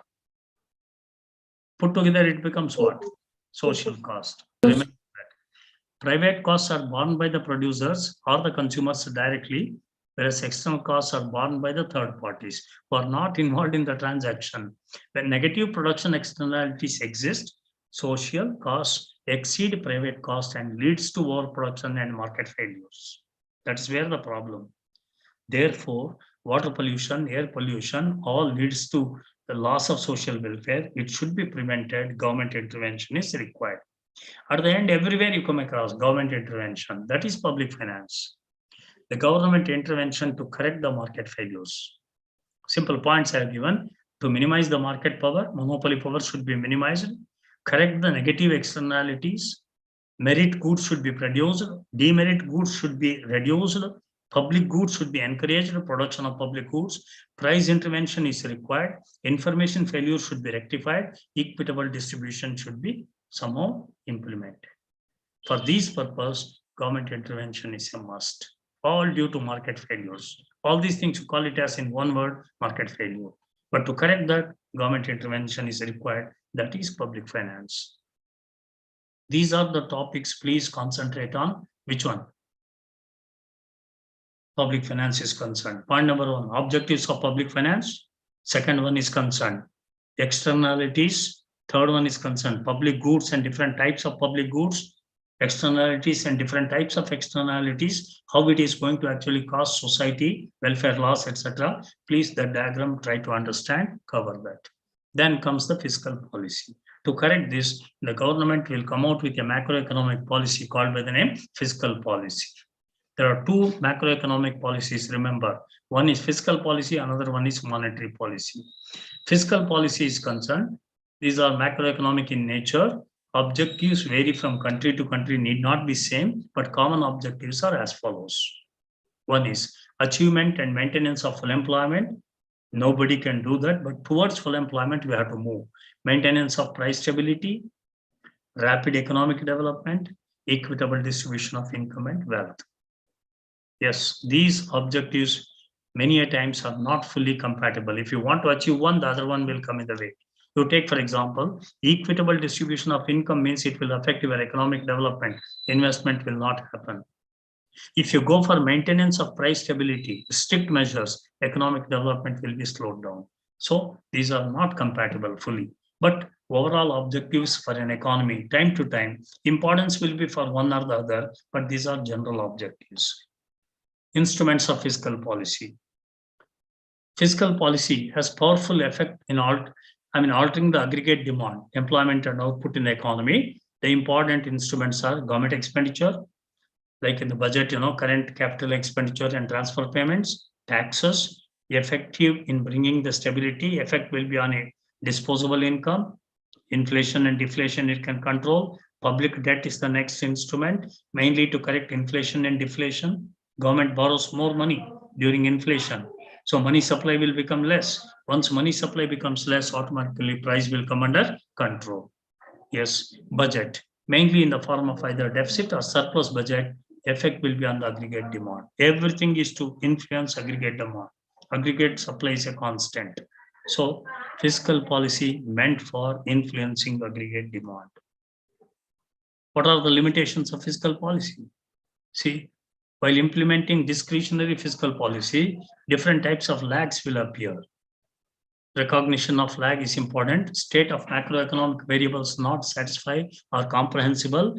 Decision lag will be there. Evaluation of alternative policies they have to do. Implementation lag will be there. Impact lag will be there. Immediate change in the government spending and taxation are not possible. GST. How many days we are trying to bring petrol, diesel under GST, but not possible. That's called implementation actually lag.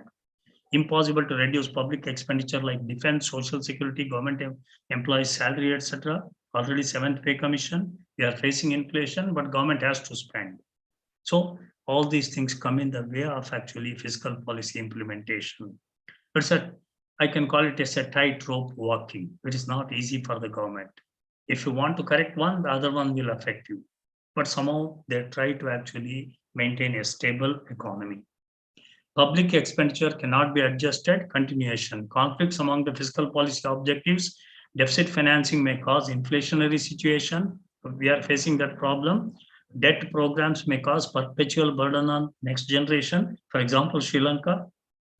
You must have actually studied about that crowding out effect. When government interferes too much, private will go out. It's called crowding out effect. Policy changes may be badly timed also. All our neighboring economies are facing these problems. You can make out. So these are some of the problems in public policy. What is meant by expansionary fiscal policy? Under what circumstances the government adopts such policy? Simple question you can expect. It is designed to stimulate the economy during depression, contraction time. How? That's what Keynes suggested. It is accomplished by increasing aggregate expenditure, by increasing government spending. C plus I plus G. We have already covered. If G is going to be increased, automatically recessionary economy, a recessionary gap can be converted into recovery.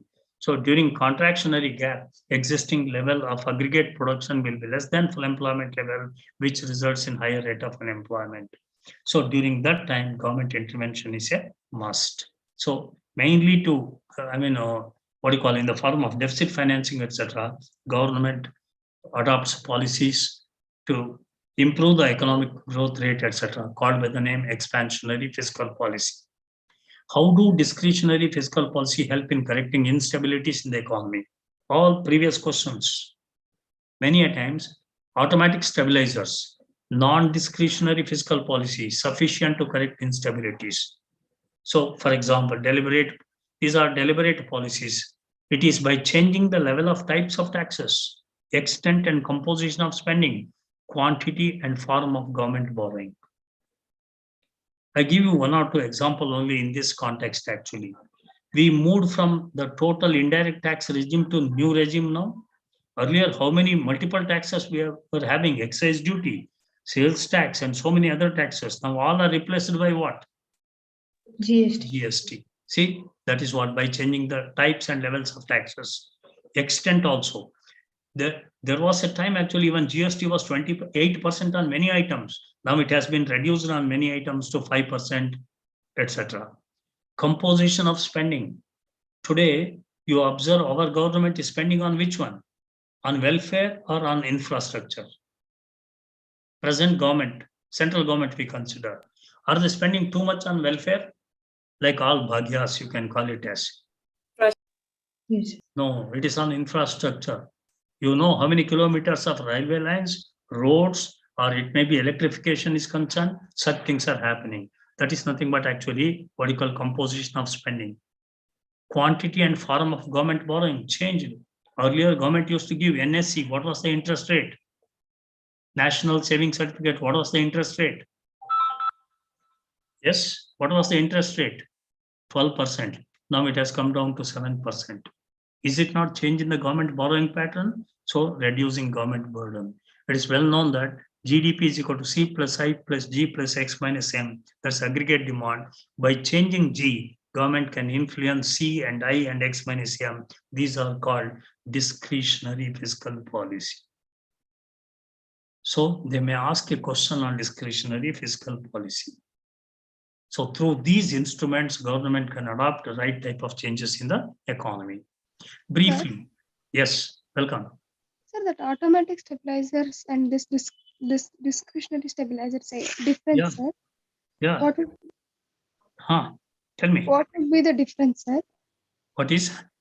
The difference between these automatic stabilizers and discretionary. Certain policy, you take, for example, income tax rates are concerned. Are they not automatic adjustment?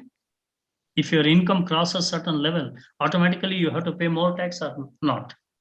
It's 5%.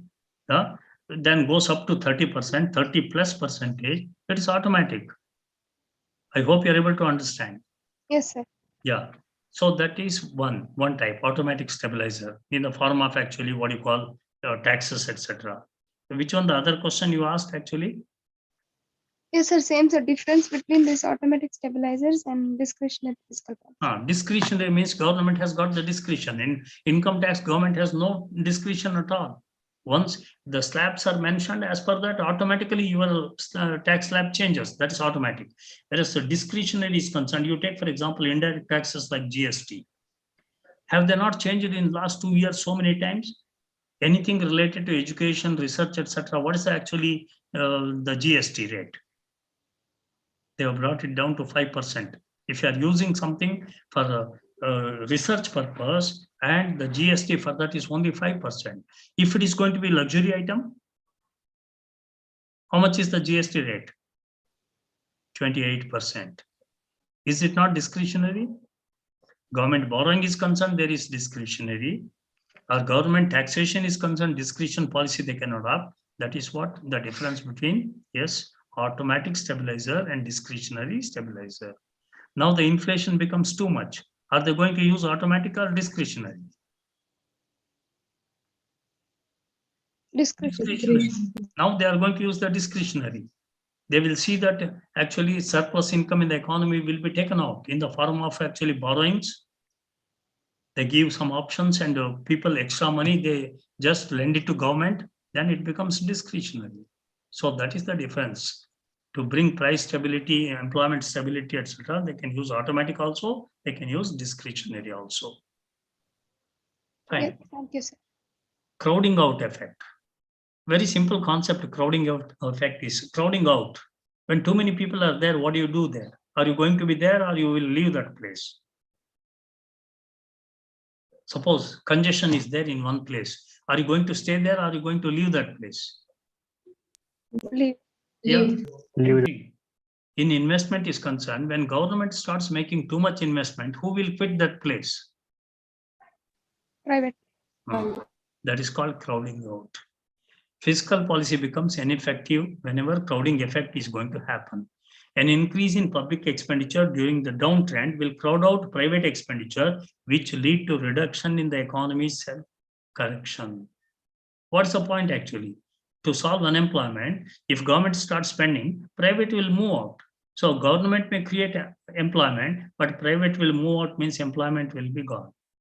So this is called crowding out. So self-correction will not happen. It is the negative effect of fiscal policy. The money from private sector is crowded out to the public sector, selling of, treasury bonds and government bonds. The effect on rate of interest and private spending. See the effect. If government start selling the treasury bonds and government bonds, people will buy. So rate of interest, what happens? Private spending, what happens? Money will be siphoned out. Private investment becomes less. So you call it as crowding out. It becomes successful only during deep depression because the private sector investment is at its lowest level, then it works. Otherwise, if economy is moving towards full employment, government should see that there should not be any crowding out effect. See that private sector should be encouraged. My point is actually the government role is only regulatory role. Government should not be an entrepreneur. Government should not be an investor. So the private is going to be discouraged. That is called the crowding out effect. Public expenditure sometimes leads to crowding out effect. Right. The other questions on public finance. Explain the government intervention in the case of demerit goods, that is levying tariff, taxes, and other things, or government control. What are the instruments of public fiscal policy? You know that 4 instruments. Just now I mentioned taxation, public debt, yes, deficit financing. These are all the instruments of fiscal policy. Explain the contractionary fiscal policy. Expansionary opposite version, contractionary. Government should spend more. Deficit financing is a must. How fiscal policy measures will reduce inequality of income and wealth, tax the rich people, spend it in favor of poor people. Equality of income can be achieved. What is the adverse selection and moral hazard? Anybody? What is adverse selection and moral hazard? A part of fiscal policy. Anybody? Adverse selection and moral hazard, particularly moral hazard. Yes. Then the government is going to encourage certain type of activities, giving licenses for breweries, or unwanted opening permission for more and more pubs and bars, etc. So moral hazard, adverse selection just for the sake of revenue. Government should not do such things. Fiscal policy, many a times to raise revenue, they get into the such type of adverse selection and moral hazard. That should be reduced. Government expenditure, you can come across actually an instrument of public, finance or fiscal policy. It generates actually income and also, yes, works out to multiplier effect will be there. Pump priming means, what is the meaning of pump priming here? When private spending becomes deficient, certain amount of government spending will help to revive the economy. That's called priming. A general reduction in income taxes and corporate taxes increase aggregate demand and private investment, all during actually depression. Reduction in the direct taxes will increase disposable income and private consumption. Compensatory spending will help in compensating deficiency in private investment. All these things are going to revive the economy. So government expenditure, an important instrument of fiscal policy, which generates income and also accelerates actually working of multiplier. Government expenditure multiplier, like investment multiplier. This is another version. See, then with this actually, these are the points you have to cover as far as public finance is concerned. I repeat it. Objectives of public finance. Second, you have to concentrate on public goods, concentrate on externalities, okay? Then mainly on fiscal policy. Fiscal policy, what are the instruments of fiscal policy? Secondly, how fiscal policy can help in during depression, how fiscal policy should be during expansionary time, and how it is going to cause what you call stabilization effect. These points you try to remember. And 2 marks questions like crowding out effect, etc. you have to. So just all theories, you have to just go through, no numericals, nothing. Okay. So this is regarding public finance briefly. There are plenty of 2 marks question, but these things you have to concentrate. Then the last but one is concerned. Quickly I go through that.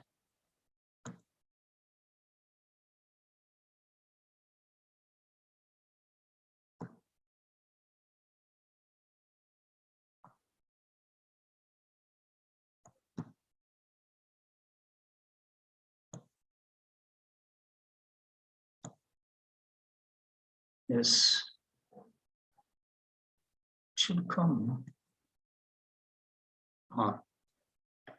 Money is another topic actually, money and banking. We'll go through quickly what are the concepts to be covered in money and banking.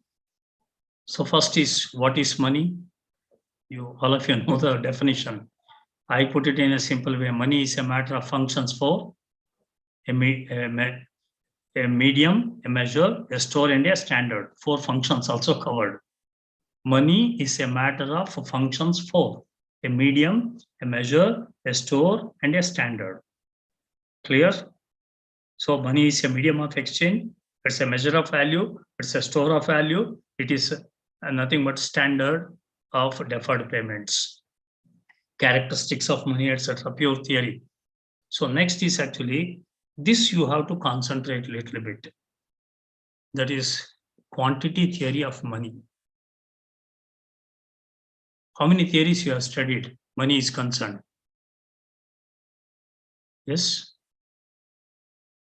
2 theories are very important from the exam point of view. One is Irving Fisher's quantity theory. That is MV is equal to PT. This theory, you please concentrate. It's called actually transaction approach. MV is equal to money into, yes, velocity of circulation of money is equal to price into transaction. Later, Fisher included one more thing actually, including deposits. MV plus M1 V1 is equal to PT.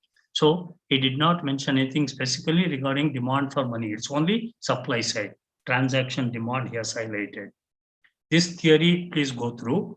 Then most important, I consider Keynesian theory of money. Keynes has contributed for monetary theory, popularly known as liquidity preference theory. Have you heard about? This Fisher's equation is mainly supply side, whereas demand side equation is concerned liquidity preference theory. What is this liquidity preference theory? Here, rate of interest is going to be the major one. Demand for money depends upon three motives, according to Keynes. Which are the three motives? Demand for money depends upon supply of money is a constant because supply of money decided by central bank of the country. So it's a vertical line. So only central bank can change, otherwise it is constant. It's only change in the demand for money which causes actually increase in the value or decrease in the value of money. But what factors influence demand for money? Three factors are there. Which are the three factors? Transaction motive, motive, speculative motive. Sorry? Speculate. First one is? Transaction motive. Second? Precautionary. Third? Speculative. After three, which are the two constants in the short period and which is the variable one? Yes, business motive, whatever cash balance you are going to keep for business, it won't change, it remains same in the short period. Keynes economics is short period, remember. Second, transaction demand for money also remains same. Precautionary demand, would you like to keep more money in your purse always? It is same amount, it remains more or less same. Precaution against unforeseen dangers. What is actually most active and variable is actually speculative demand. That's what happening. Stock market, bond market, whenever there is going to be variation. So either we would like to hold more cash balance or less cash balance. It depends on rate of interest. See, in case of speculative demand, the first two are income elastic, whereas speculative demand is actually interest elastic. Higher the rate of interest, we borrow less money and speculative demand becomes less. Lower the rate of interest, we borrow more money and we invest in actually speculative activities. This is the tendency highlighted by Keynes.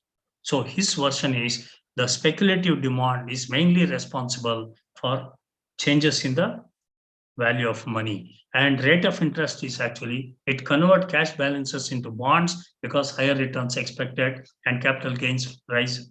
Capital gains from rise in bond prices. Conversely, if they consider current interest at low compared to the normal rate, they expect rate of interest to rise in the future. They prefer to hold cash balance.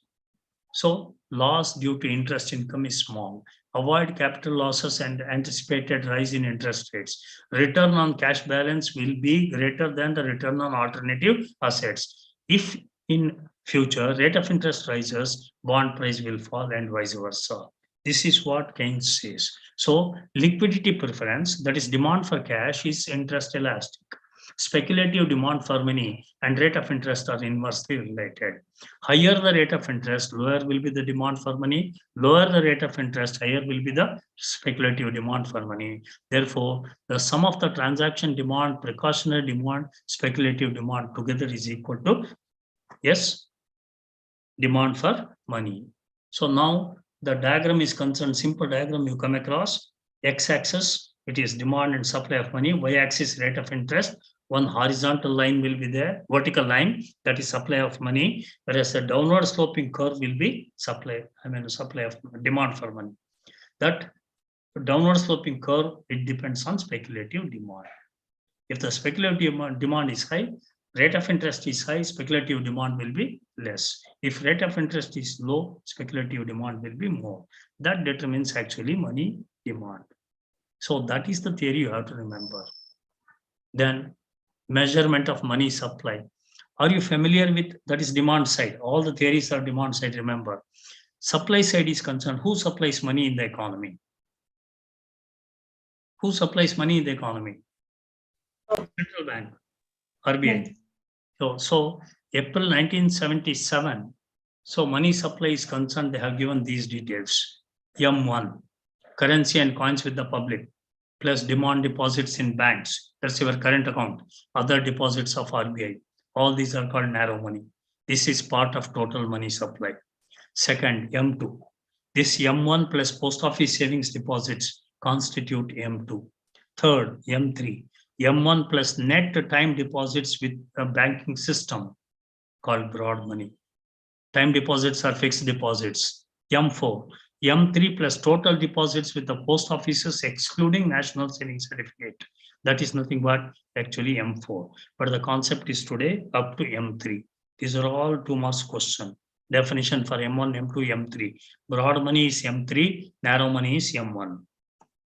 Yes. RBI monetary aggregates, reserve money. These are all the new latest developments you have to remember. So reserve money. So currency in circulation plus bankers deposits with RBI, other deposits with RBI, it is called reserve money. Plus RBI's, which is equal to net RBI credit to the government, RBI credit to the commercial sector, RBI's claims on banks, RBI's net foreign assets, plus government currency liabilities to the public minus net non-monetary liabilities of RBI. All together we call it as reserve money. Higher the reserve money, more will be the ability to increase money supply. New M1, currency with the public, demand is deposits of the banking system and other deposits with RBI. So now forget that old one. You have to concentrate on the new. New M1 is same. Currency with the public, demand deposits of the banking system.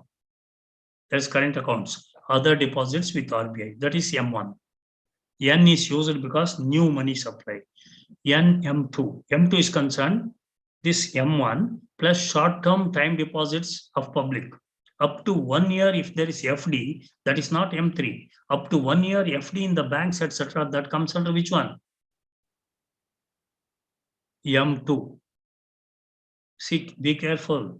Short-term time deposits of public up to 1 year is called actually M2. If it is more than 1 year, then this M2 plus long-term time deposits of residents plus call money, whatever call money in the market, etc., by the financial institution, put together broad money, that is M3. Currently, no M4. It's only M1, M2, M3.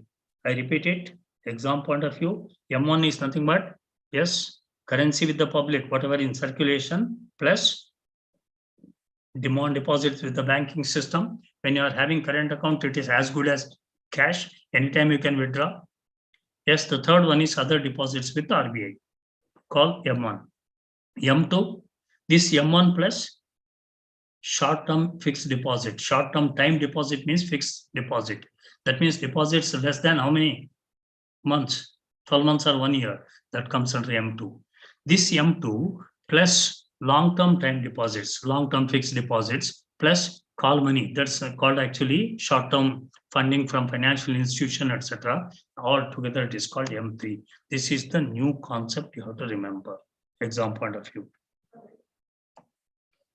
Then credit multiplier. Keep an eye on this. It is just like what I explained, investment multiplier, same pattern. If a new deposit comes to a bank, how bank is going to multiply that into deposits and thereby credit creation. It is called money multiplier. It increases money supply. Credit multiplier is the reciprocal of CRR. Have you heard about cash reserve ratio? Cash reserve ratio. What is that? What is CRR? Just like our MPC. What is cash reserve ratio? Percentage of deposits should be kept with the RBI. RBI. That is called actually cash reserve ratio. So just like 1 over 1 minus MPC, here credit multiplier is equal to 1 over required reserve ratio. See, money supply is defined as M, capital M is equal to small m into MB. So M is the money supply, small m is the money multiplier, MB is the high powered money. That is M3. Therefore, money multiplier is equal to M over MB. That is a simple version. Or 1 over required ratio. See, let us see. Explain the monetary policy. This money multiplier, please go through. It is simple. In the examination, numericals you come across. They give actually initial deposit, they give the CRR, and you will be asked to find out how many times the money supply is going to increase. Then what is the actually formula you are going to use? What is the formula you are going to use? It's also called credit multiplier. What is the formula? Formula 1 over required reserve ratio, that is CRR. Or else, if they give actually this one, what is small m, that is money multiplier size. If they give that into high powered money, if they give multiply, you come to know money supply. So the first formula is the most important, 1 over required reserve ratio. That formula you would try to remember. Other things similar, ditto compared to investment multiplier, what I explained. Monetary policy framework. Definite question on monetary policy. 100% question you can expect. It consists of actually objectives of monetary policy, analytics of monetary policy, operating procedures and instruments. Objectives these, same objectives, macroeconomic. Achievement of economic growth, adequate flow of credit to the productive sector, moderate long-term interest rates, creation of an efficient market for government securities, exchange rate stability and government debt management. Just objectives you remember. Same, economic growth is the fundamental. Then operating procedures, choosing the operating target, monetary policy it involves, choosing the intermediate target, that is immediate target, intermediate target, choosing the policy instruments. Operating target refers to variable which monetary policy can influence directly, like how to influence inflation or deflation. Intermediate target is variable which the RBI hope to influence to a certain extent, like economic stability, etc. Policy instruments are the tools to influence money market. The tools I'm going to cover it. These are the instruments. See, cash reserve, CRR and SLR, statutory liquidity ratio. Credit to priority sector, RBI decides. Administered interest rates, RBI decides. Indirect instruments are repos, open market operation, then standing facilities, MSF it is called, market-based discount window. These are the instrument of monetary policy. The first three are direct, second four are indirect. Go through this little bit detail. Questions you can expect either only on the direct or on the indirect, or any one of these for 2 marks. What is OMO? What are repos? You can expect a question. Yes. Analytics of monetary policy, quickly. It is to influence the aggregate demand, money supply, credit and interest rates through the economic development. The process is called monetary transmission mechanism. The entire process, we call it as analytics as monetary transmission mechanism. This mechanism has called 4 contexts: the interest rate channel, the exchange rate channel, foreign exchange rate is concerned, the quantum channel, that is money supply. Always remember, in RBI cannot influence demand for money, it can influence only money supply. That's called quantum channel. The asset rate channel via equity and real estate prices, they influence indirectly by changing the repo and other rates, etc. The functioning of these channels depends upon the stage of economic development and financial structure of the economy. In our country, see, mainly they are using actually the interest rate channel. The rest of the channels, they are not using much. What is repo, reverse repo? All these you are familiar, but you can expect 2 marks question. What is reverse repo? It's an instrument actually for, yes, for what? Putting funds by purchasing securities, an agreement to resell the securities on a maturity agreed future date at an agreed price which includes interest for the funds. Reverse repo operations takes place when RBI borrows money from the banks by giving them securities. The rate of interest paid by RBI for such transaction is called reverse repo rate. It is mainly to absorb excess liquidity from the system. That's the main objective. All SLR, statutory liquidity ratio, eligible transferable government of India dated securities and treasury bills are used to repo and reverse repo operations. When RBI purchases back, it is called, they sell security and they purchase back the securities. When they sell and when they purchase, when the repo operation and when the reverse repo.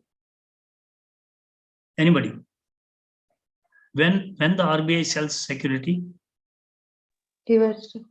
Yeah, when there is excess liquidity, they sell the securities. When they sell the securities, what happens?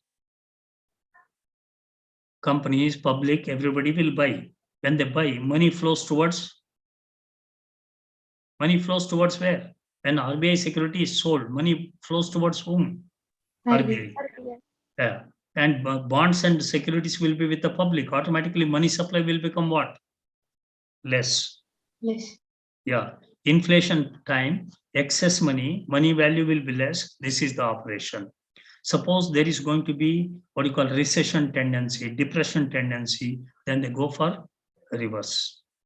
They buy back the securities. When they buy back, money moves towards whom? Funds moves to whom? Public. Public. And when the public get the fund, multiplier effect also will be there. Liquidity will become more and falling price will be recovered. So that is repo and reverse repo.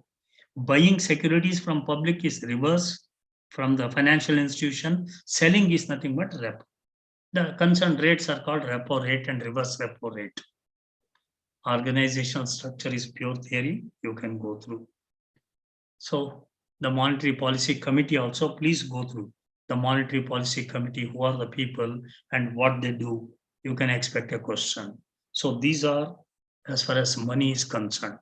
Particularly, my version is, one is actually, what you call, different theories of money. Liquidity preference theory is the most important, or Fisher's theory, you can expect a question. Second is concerned, yes, they're all demand side. Supply side of money, RBI, what are the concepts of money and how the multiplier works, etc. That is the second part. And monetary policy and instruments of monetary policy, please concentrate on that. So these are the important topics. Yes, next is going to be last topic because time is very less. So I have not made any slides, etc. I'll just come back. So only the last part is concerned, the questions I would like to ask actually, you try to answer these questions. Yes. I made a list of questions when it comes to the last chapter, and some of the questions you try to answer. I didn't make any slides here. I request you to just concentrate on the questions and try to answer these questions. It is international trade. Okay. So first is, briefly you can answer my questions, and if you find any difficulty, you can ask me. First one is concerned, how does international trade increase economic efficiency? Some 4 points, anybody can you give? How does international trade increase economic efficiency of a country? Anybody? First is concerned, no country is self-sufficient. Do you agree? Yes. So under such Yes, sir. circumstances, we have to depend on imports and exports. First, technology. No country is again having advanced technology. It is through international trade we get the advanced technology. Idle resources can be utilized. If there is no international trade, our iron ore remains there only, or many other resources are concerned. Or if there is no international trade, your IT industry will not survive at all. All these, are they going to help economic development or not? Imports are as equally important as exports actually. Both are required. We need latest technology, we need raw materials. If China is not going to supply the raw material, remember our pharma industry will collapse. You can imagine our automobile industry, since what you call semiconductor chips are not available, which is mainly manufactured in China, what's happening to automobile industry? See the importance of international trade. So that's why international trade, it increases economic efficiency. It's a must. Explain the classical theory of comparative advantage given by Ricardo. Ricardo's comparative cost theory. 2 countries, you have to take the example, and whichever country having comparative cost advantage will try to produce more and export, and where there is comparative cost disadvantage, they import. Even though they are capable of manufacturing, if there is a cost disadvantage compared to other one, they are going to import. So comparative cost theory, please go through. Explain the key features of modern theory of international trade. Key features of modern theory of international trade. Anybody, can you mention? Just mention it. These are pure theories. There are 2 key points modern theory of international trade is concerned. One is economies of scale. Because of international trade, specialize in some area, achieve economies of scale. Have you heard about economies of scale? Large scale production cost will become less, but you produce more and sell it to other country at a cheaper rate. So it is economies of scale. And second one is nothing but actually network effects. It's also called bandwagon effects. Network effect is concerned. It is nothing but actually what happens when international trade takes place, the brand, this one develops. India can produce actually mobiles, mobile telephone sets. But why we import? Why we import Apple, it may be, or Samsung or some other, this one is concerned, because the bandwagon effect. Everywhere the Apple, mobile, this one is used, automatically the demand becomes more. So it is nothing but the bandwagon effect, you can call it as. These are the two reasons behind international trade according to modern theory. Economies of scale and network effect, they call it as. Then, very important one is actually, what are the modes of foreign direct investment? Have you heard about FDI? I will ask two questions on FDI. You can expect. One is, what are the modes of FDI? What is the difference between FPI and FDI? First question, what are the modes of FDI? Will you be able to answer? Simple, horizontal, vertical, and conglomerate. Horizontal means, yes, horizontal. Suzuki is a company in Japan and it expands its activities in India. That is horizontal. Vertical means an ex-company in a foreign country, yes, they supply only components in this country and fabrication manufacturing takes place in this country. That is vertical. What is conglomerate? The company doing business in one country, doing production in another country. That's called conglomerate. Three types of foreign direct investments. I repeat it, horizontal, for the manufacturer, they extend the same facility in another country. Samsung manufacture mobiles in, Korea also, in India also. So that is vertical, horizontal. Vertical means Suzuki company is manufacturing components supplied to India to manufacture Maruti Suzuki, etc. Vertical. Conglomerate, some other company, GE or some company doing some oil exploration in some country, in India it is healthcare. Then it is called conglomerate. These are all different modes of FDI. Then distinguish between FDI and FPI. At least, what is FPI? What is FPI? Foreign direct investment is FDI. FPI.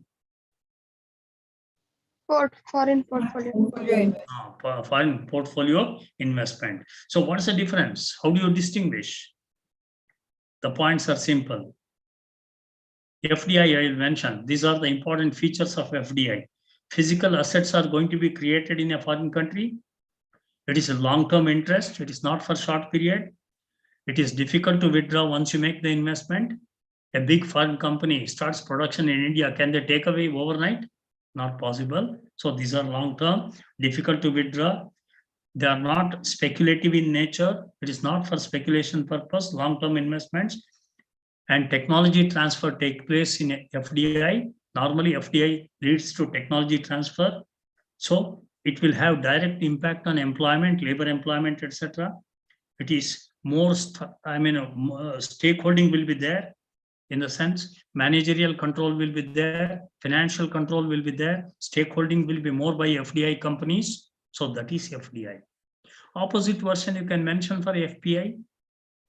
FPI is concerned, it is in financial assets, not in physical assets. Point number one. Second is concerned, it's short-term interest, no long-term investment. They are called fair weather traders. Today they come, tomorrow they may withdraw. Yeah, easy to withdraw, speculative in nature. Yes, no direct impact on actually employment. It won't affect employment, etc. much. Technology transfer won't take place here. And more important is actually purely financial interest, nothing else here. It's only financial interest. So FPI and FDI difference you try to remember. So these are all 2 marks and 3 marks questions. Points you have to remember. Next is, how does WTO agreement ensure market forces? how does the WTO agreement ensure market forces? That means, what are the objectives of actually WTO indirectly? So, few objectives only I will mention. Go through theory. It is trade without discrimination all over the world takes place. National treatment principles will be adopted. National treatment means if you import a commodity and once you levy the tax, etc., you cannot call it as a foreign good. You have allowed that inside. You have to treat it as actually your own country product. That's called national treatment. Once you levy the tax, it's over. Then you cannot treat it as actually a discriminatory one. So that is possible under WTO. Free trade is possible. No quantitative restriction will happen. Greater competitiveness will come. Tariffs, etc., are going to be legitimized actually. Very important. Then important one is actually transparency in decision making. Yes, progressive liberalization will happen. Market access is possible. Underdeveloped countries, it helps a lot in creating employment, etc. So WTO definitely ensures economic development of all the countries. Then WTO is the latest. Earlier it was GATT agreement, remember. WTO has three-tier system of decision making. Explain. That's a question. The decision making is concerned, WTO organization. They have got three levels. I mentioned only three levels. Their functioning, you can cover it later. So the three-tier, TIER, three-tier is nothing but one is ministerial conference, we call it as MC. Second is the General Council. Third one is Goods and Services Council and TRIPS. Goods and Services Council and TRIPS, trade-related intellectual property rights. So these are the three, a tier system. Each one has got their own functioning. General Council is very often they don't meet. Whereas ministerial conference, all member countries will be there. They meet very regularly. Yes. Then you can expect questions on tariffs. Lot of concepts are there. Will you be able to answer some of these? I just mentioned the question. What is ad valorem tax? Yes. What is ad valorem tax? It's a tariff. Duty levied on import item on the basis of value, not on the basis of quantity. When a duty is based on the value of a commodity, suppose I import something worth 100 rupees, on the 25% duty is levied, then it is called ad valorem. Quantity doesn't matter, it is the value. So therefore it is called value-based tax. Then what is applied tariff? Yes, applied tariff. All 2 marks. Only meaning I'll give. Applied tariff is nothing but charged on the imports of an MFN. Applied tariff charged on the imports of MFN. What is MFN? Most favored nation. So if you declare one country, Pakistan, as most favored nation, so when you import something from Pakistan, like an AK-47 or something, then what the tax you are going to levy, tariff on that, it is called by the name, yes, applied tariff. It is levied particularly on the imports of, what you call most favored nation countries. What is bound tariff? BOUND. What is meant by bound tariff? It is binded by something. I can give you the hint. Binded by something. WTO agreements binded by, you are a member of actually WTO, you are binded by certain agreement regarding tariffs, etc. You are not supposed to cross those actually tariff rates, then it is called bounded tariff. You are, under the agreement actually. You cannot levy the tax indiscriminately. As per the WTO direction only, you can levy the tariff, that is called bounded tariff. And it is applicable to WTO members, remember that. Then, what do you mean by anti-dumping duties? Simple one. Anybody can answer. What do you mean by anti-dumping duties? If a country, dumping, when a country is going to sell in another country goods at a low price compared to the importing country price, actually at a low price, then it is called dumping. Yes, India does that in the case of sugar. We sell sugar outside at a very low price compared to domestic price. International price is low. Then they say dumping. They complain it to WTO, other countries.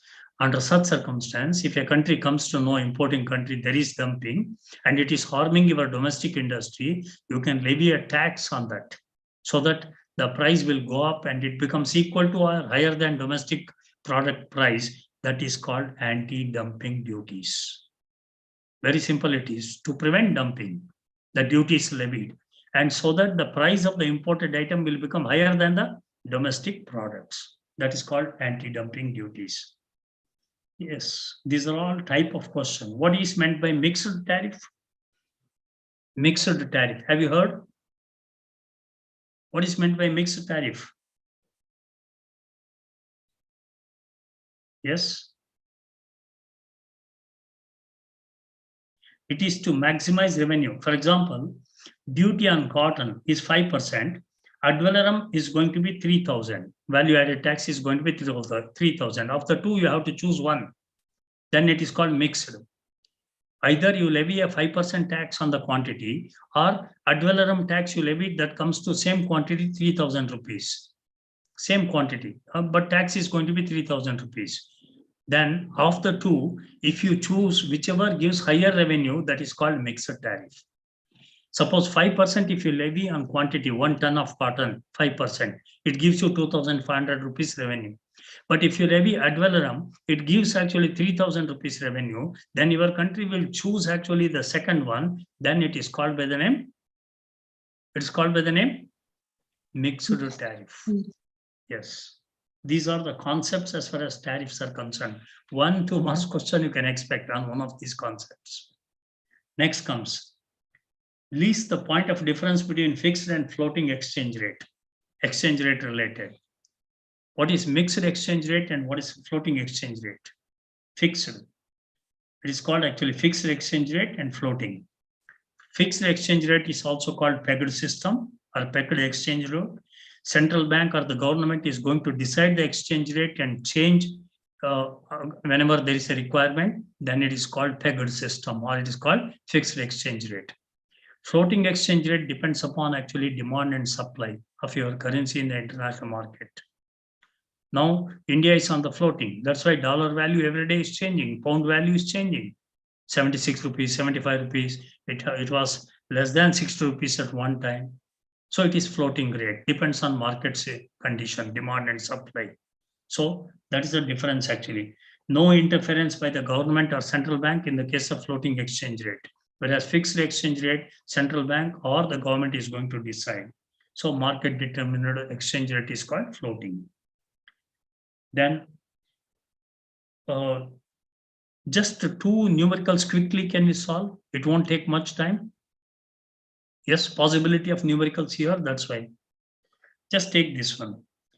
The following table gives number of labor hours. We'll solve it. Simple answer will be there. We'll solve it. The table given below shows the number of labor hours required to produce sugar and rice. To produce sugar and rice in 2 countries, X and Y. In 2 countries, X and Y. Okay. Yes. Now take the table. First column, commodities. Commodities. 2 commodities, one below another, you write 1 unit of sugar and 1 unit of rice. 1 unit of sugar, below that 1 unit of rice. Next column, country X. Country X, number of labor hours required, 2, and in the case of rice, 4. Sugar is 2, rice is 4. Country Y. Country Y is 5 hours and 2.5 hours, labor hours. 5 and 2.5. Okay. 2 questions are there. Compute productivity of labor in both the countries in respect of both the commodities. Compute productivity of labor in both the countries in respect of both the commodities. Second question. which country has absolute advantage? Which country has an absolute advantage in the production of sugar and in the production of rice? In the production of sugar and in the production of rice. One theory question, one is solving. The first question is concerned. Simple thing you divide. Do it actually. It is nothing but actually what you have to do. Labor hours, you have to divide it actually. The first country X is concerned, you just do one thing. 1 divided by 2. Because whatever they have given labor hours, one unit to produce 1 unit. So 2, that comes to how much? 1 by 2 is how much? 0.5. In the case of sugar, X country, 1 by 2, 0.5. And the second rice is concerned, 1 by 4. 0.25. 0.25, correct? That is X country. For the Y country,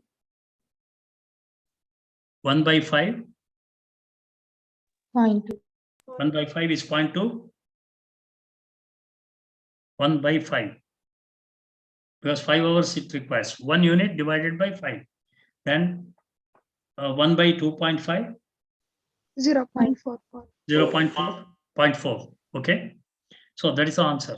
So labor productivity per unit you have given. Simple version. Whatever they give information, 1 by 1 unit, how much it takes? 1 by 2 and 1 by 4, 1 by 5, 1.25. You got the answer. Next is second question. Which country has an absolute advantage of production of sugar? See, now you answer. Which country has got absolute advantage in the production of sugar? Absolute advantage. Countrywide. Yes. Country X has an absolute advantage in the production of sugar, if I am right. Yes, 0.25. See, in the production of, this one is concerned, sugar is concerned. Yes, which country has got an absolute advantage? Compared to rice, it is absolute, not comparative. Don't compare X and Y country. Sugar is actually cheaper they can produce, or rice? Country X. Sugar. Sugar is 0.5, correct? Rice is 0.25, you know? 2.5. Yeah. So country X has an absolute advantage in the production of sugar. That means 1 unit of labor can produce 0.5, whereas the rice is concerned only 0.25. So in the case of Y, it is rice, you can make out 0.2 and 0.4. So 0.4, that is nothing but in the case of rice. Yes, this type of question you can expect. Then one more question is there. Just solve it, we'll wind up. Nominal exchange rate. Nominal exchange rate of rupee to dollar is 56. 56 rupees per dollar. Price index in India, 116. And the price index in US, 112, 112. What will be the real exchange rate? What will be the real exchange rate? 2 marks. It takes, I think, less than a minute. Formula, real exchange rate is equal to nominal exchange rate into domestic price index over foreign price index. Domestic price index over foreign price index. Yes, 56 into nominal exchange rate is 56 into domestic price index 116 by 112. Yes, what is actually real exchange rate then? Nominal 56, real comes to how much when you solve? 56, 2 is 112 gets divided, 58. and 116 divided by 2 is equal to 58. Yes. Answer is 58, real exchange. 2 marks question. I am giving all these from the previous question papers. So these type of question, numericals you can expect. Last question I would like to mention and wind up. What are NTMS? Yes, what's the full form? What are NTMS? Anybody? Non-tariff measure. Non-tariff? Non-tariff measures, correct? Technical and non-technical, there are two, technical measures and non-technical measures are there. Technical measures are mainly in the form of quality and food safety, environment protection, security, etc. When you levy, when you control it, it is called actually non-tariff measures. Non-technical are going to be price and quantity control. You can fix the price of the imported item, quantity, how much you can import, that's called licensing. Or it may be anti-dumping duty, you can maybe, quotas you can fix, license you can introduce, foreign exchange control you can introduce, government can procure, directly government can procure. So these measures are called actually non-technical measures. Sorry, non-tariff measures. Tariff measures, you know, all the tariff measures I mentioned, these are the non-tariff measures. So particularly WTO, exchange rate, tariffs, etc. Please concentrate, you can expect a question. So this is in brief. I gave an overall ideas. Actually, in detail, it is impossible to cover in 2 or 3 hours. It's already more than 3 hours actually. Rough idea I have given, 15 days time you are having, 15 days to 25 days. One round with a marker, whichever important, go on marking and last minute glance it, definitely you will achieve success. Hope to some extent, I don't say it is fully, some extent you got a brief idea about the subject. So I wish you all the best with this. These are the 4 modules. Yes, please. Sir, if you don't mind, sir, on that day, like when you were explaining, there was some glitch in the PPT. So with regard to this two sector model and 3 sector model and 4 sector model. Sorry, no, I didn't get the point. Sir, when you were explaining, normal classes while you were explaining, there was some glitch in the PPT. So you explained it like by writing while on the paper. So now, is it possible with a PPT to briefly explain it, sir? Which one? Any particular specific one can you mention? So the 2 sector model and 3 sector model. 2 sector model and 3 sector model. Huh? Yes, sir. Please, sir. Yes. Okay. You are finding it difficult, 2 and 3 sector model? Yes, sir. Keynesian theory, you know? Yes, sir. Keynes theory? Yes, sir.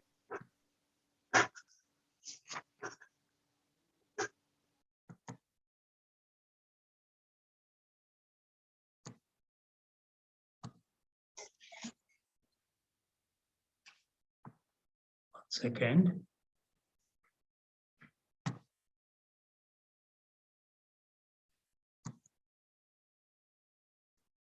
Now it has gone to quantity theory. Just a minute, I'll go back to that slide.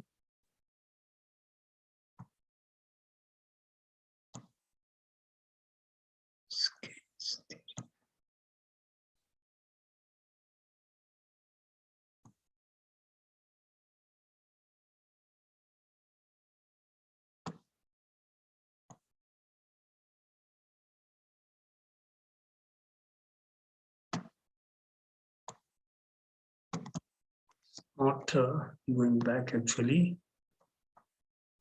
Only 1 second.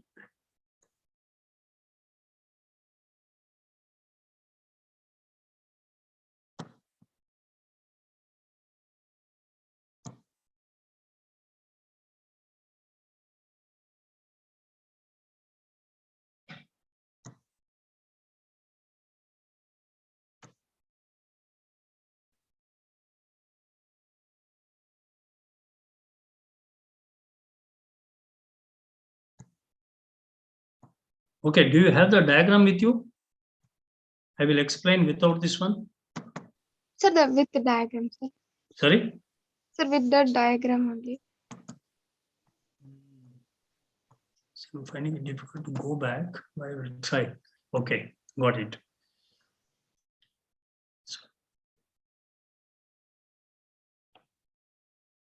Two-sector model, you know? Yes, sir.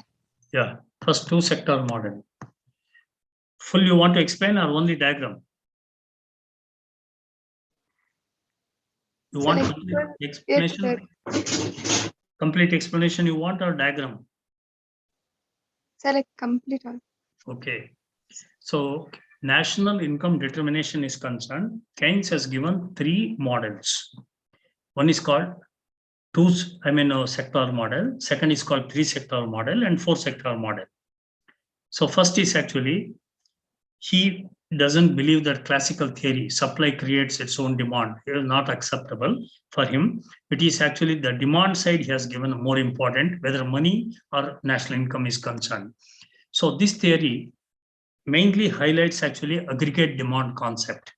It is the aggregate demand which is going to determine the equilibrium national income according to Keynes. So aggregate supply remain constant, whereas aggregate demand is going to change the national income level according to Keynes.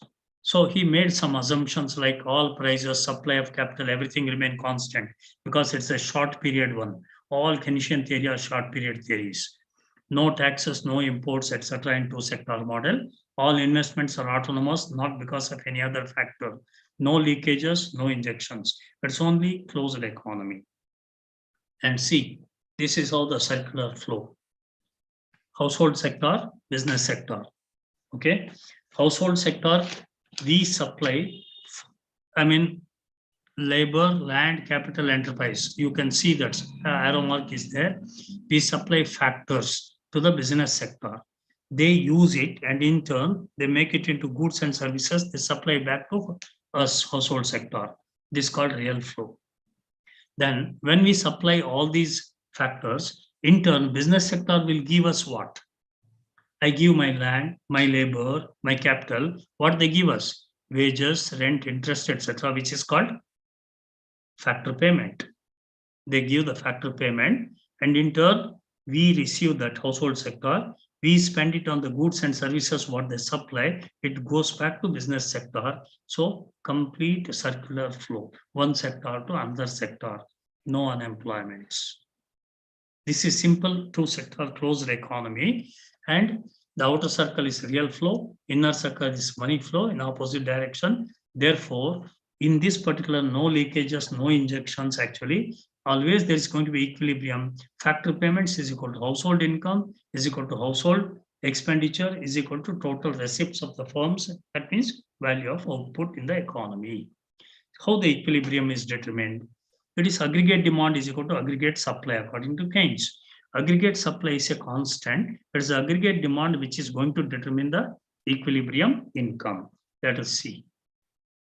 It is the total demand for all final goods and services in an economy at a given time is called aggregate demand. It consists of 2, consumption demand and investment demand. We demand either for consumption purpose or for investment purpose. So that's why entire aggregate demand only 2 components, C and I.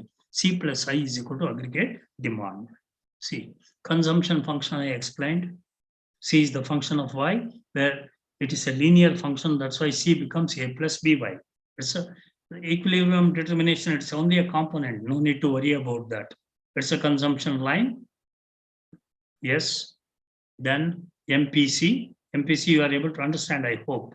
Marginal propensity to consume, etc. Two-sector model, it is a component, that's all. Yes, MPC, or it is also denoted by the letter beta. So beta is actually greater than 0, but less than 1. So how to find out MPC, how to find out APC? MPC is equal to change in C by change in Y. APC is equal to C by Y. Opposite is actually MPS. Savings is also a function of Y. So MPS is equal to change in S by change in Y. Or 1 minus MPC is equal to MPS. Or MPS and MPC together, it becomes 1. So all these simple things actually. Now come to the equilibrium determination after this. The equilibrium determination is concerned.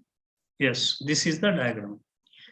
See this 45-degree line, C is equal to Y, that is nothing but actually no savings in this economy, that is nothing but aggregate supply. Aggregate demand is concerned consumption line. This is the consumption line. So Now let us move to the equilibrium, how it is going to be determined. See, the equilibrium determination is like this.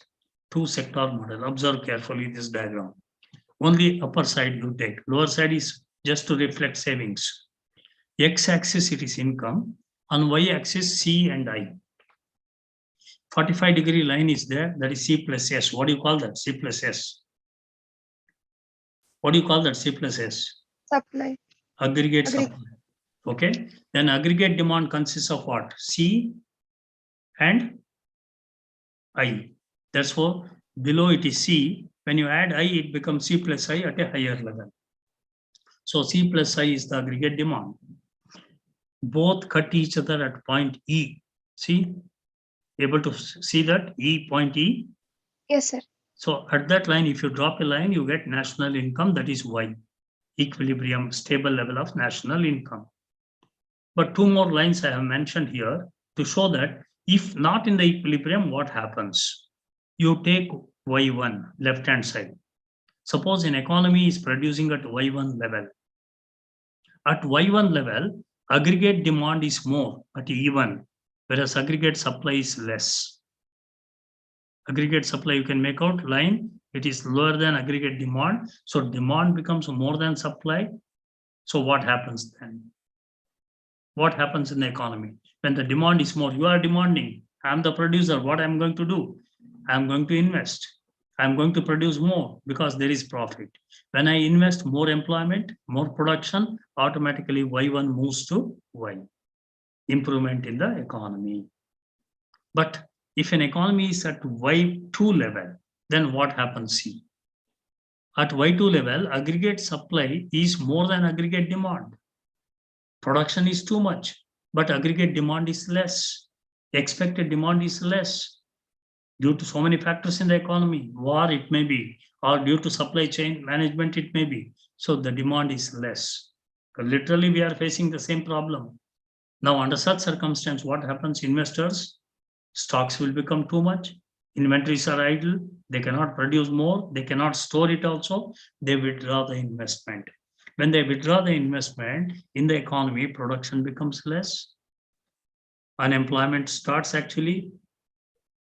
At the same time, yes, the standard of living also comes down. So that is, again, you will be back to this level Y. So that is whenever the aggregate supply is going to be greater than aggregate demand. That's why at equilibrium, stable level, aggregate demand should be equal to aggregate supply. And when it happens, at that time, one more thing happens below in the below diagram. Horizontal line is investment, autonomous it is, not influenced by anything. Upward sloping curve is savings actually. So at equilibrium, savings is equal to investment, leakages is equal to injections. That happens simultaneously. When equilibrium takes place, at that point, it is a necessity, S should become equal to I. So that is called two-sector economy equilibrium. Three-sector, you add one more curve. Which is that curve you have to add? Yes? Government. Which curve we are going to add now? Government expenditure. C becomes C plus I plus G. The rest is same. First equilibrium is at Y1. Suppose it is at Y. Under such circumstances, government spends money means the aggregate demand goes up to C plus I plus G. Equilibrium will be at E1. Economy will be in equilibrium at Y1 level. Then corresponding what happens to savings? Savings, yes, is equal to I plus G.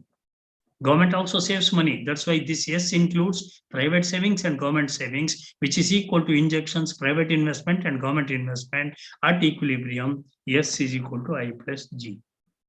That's all. Same thing for sector model also.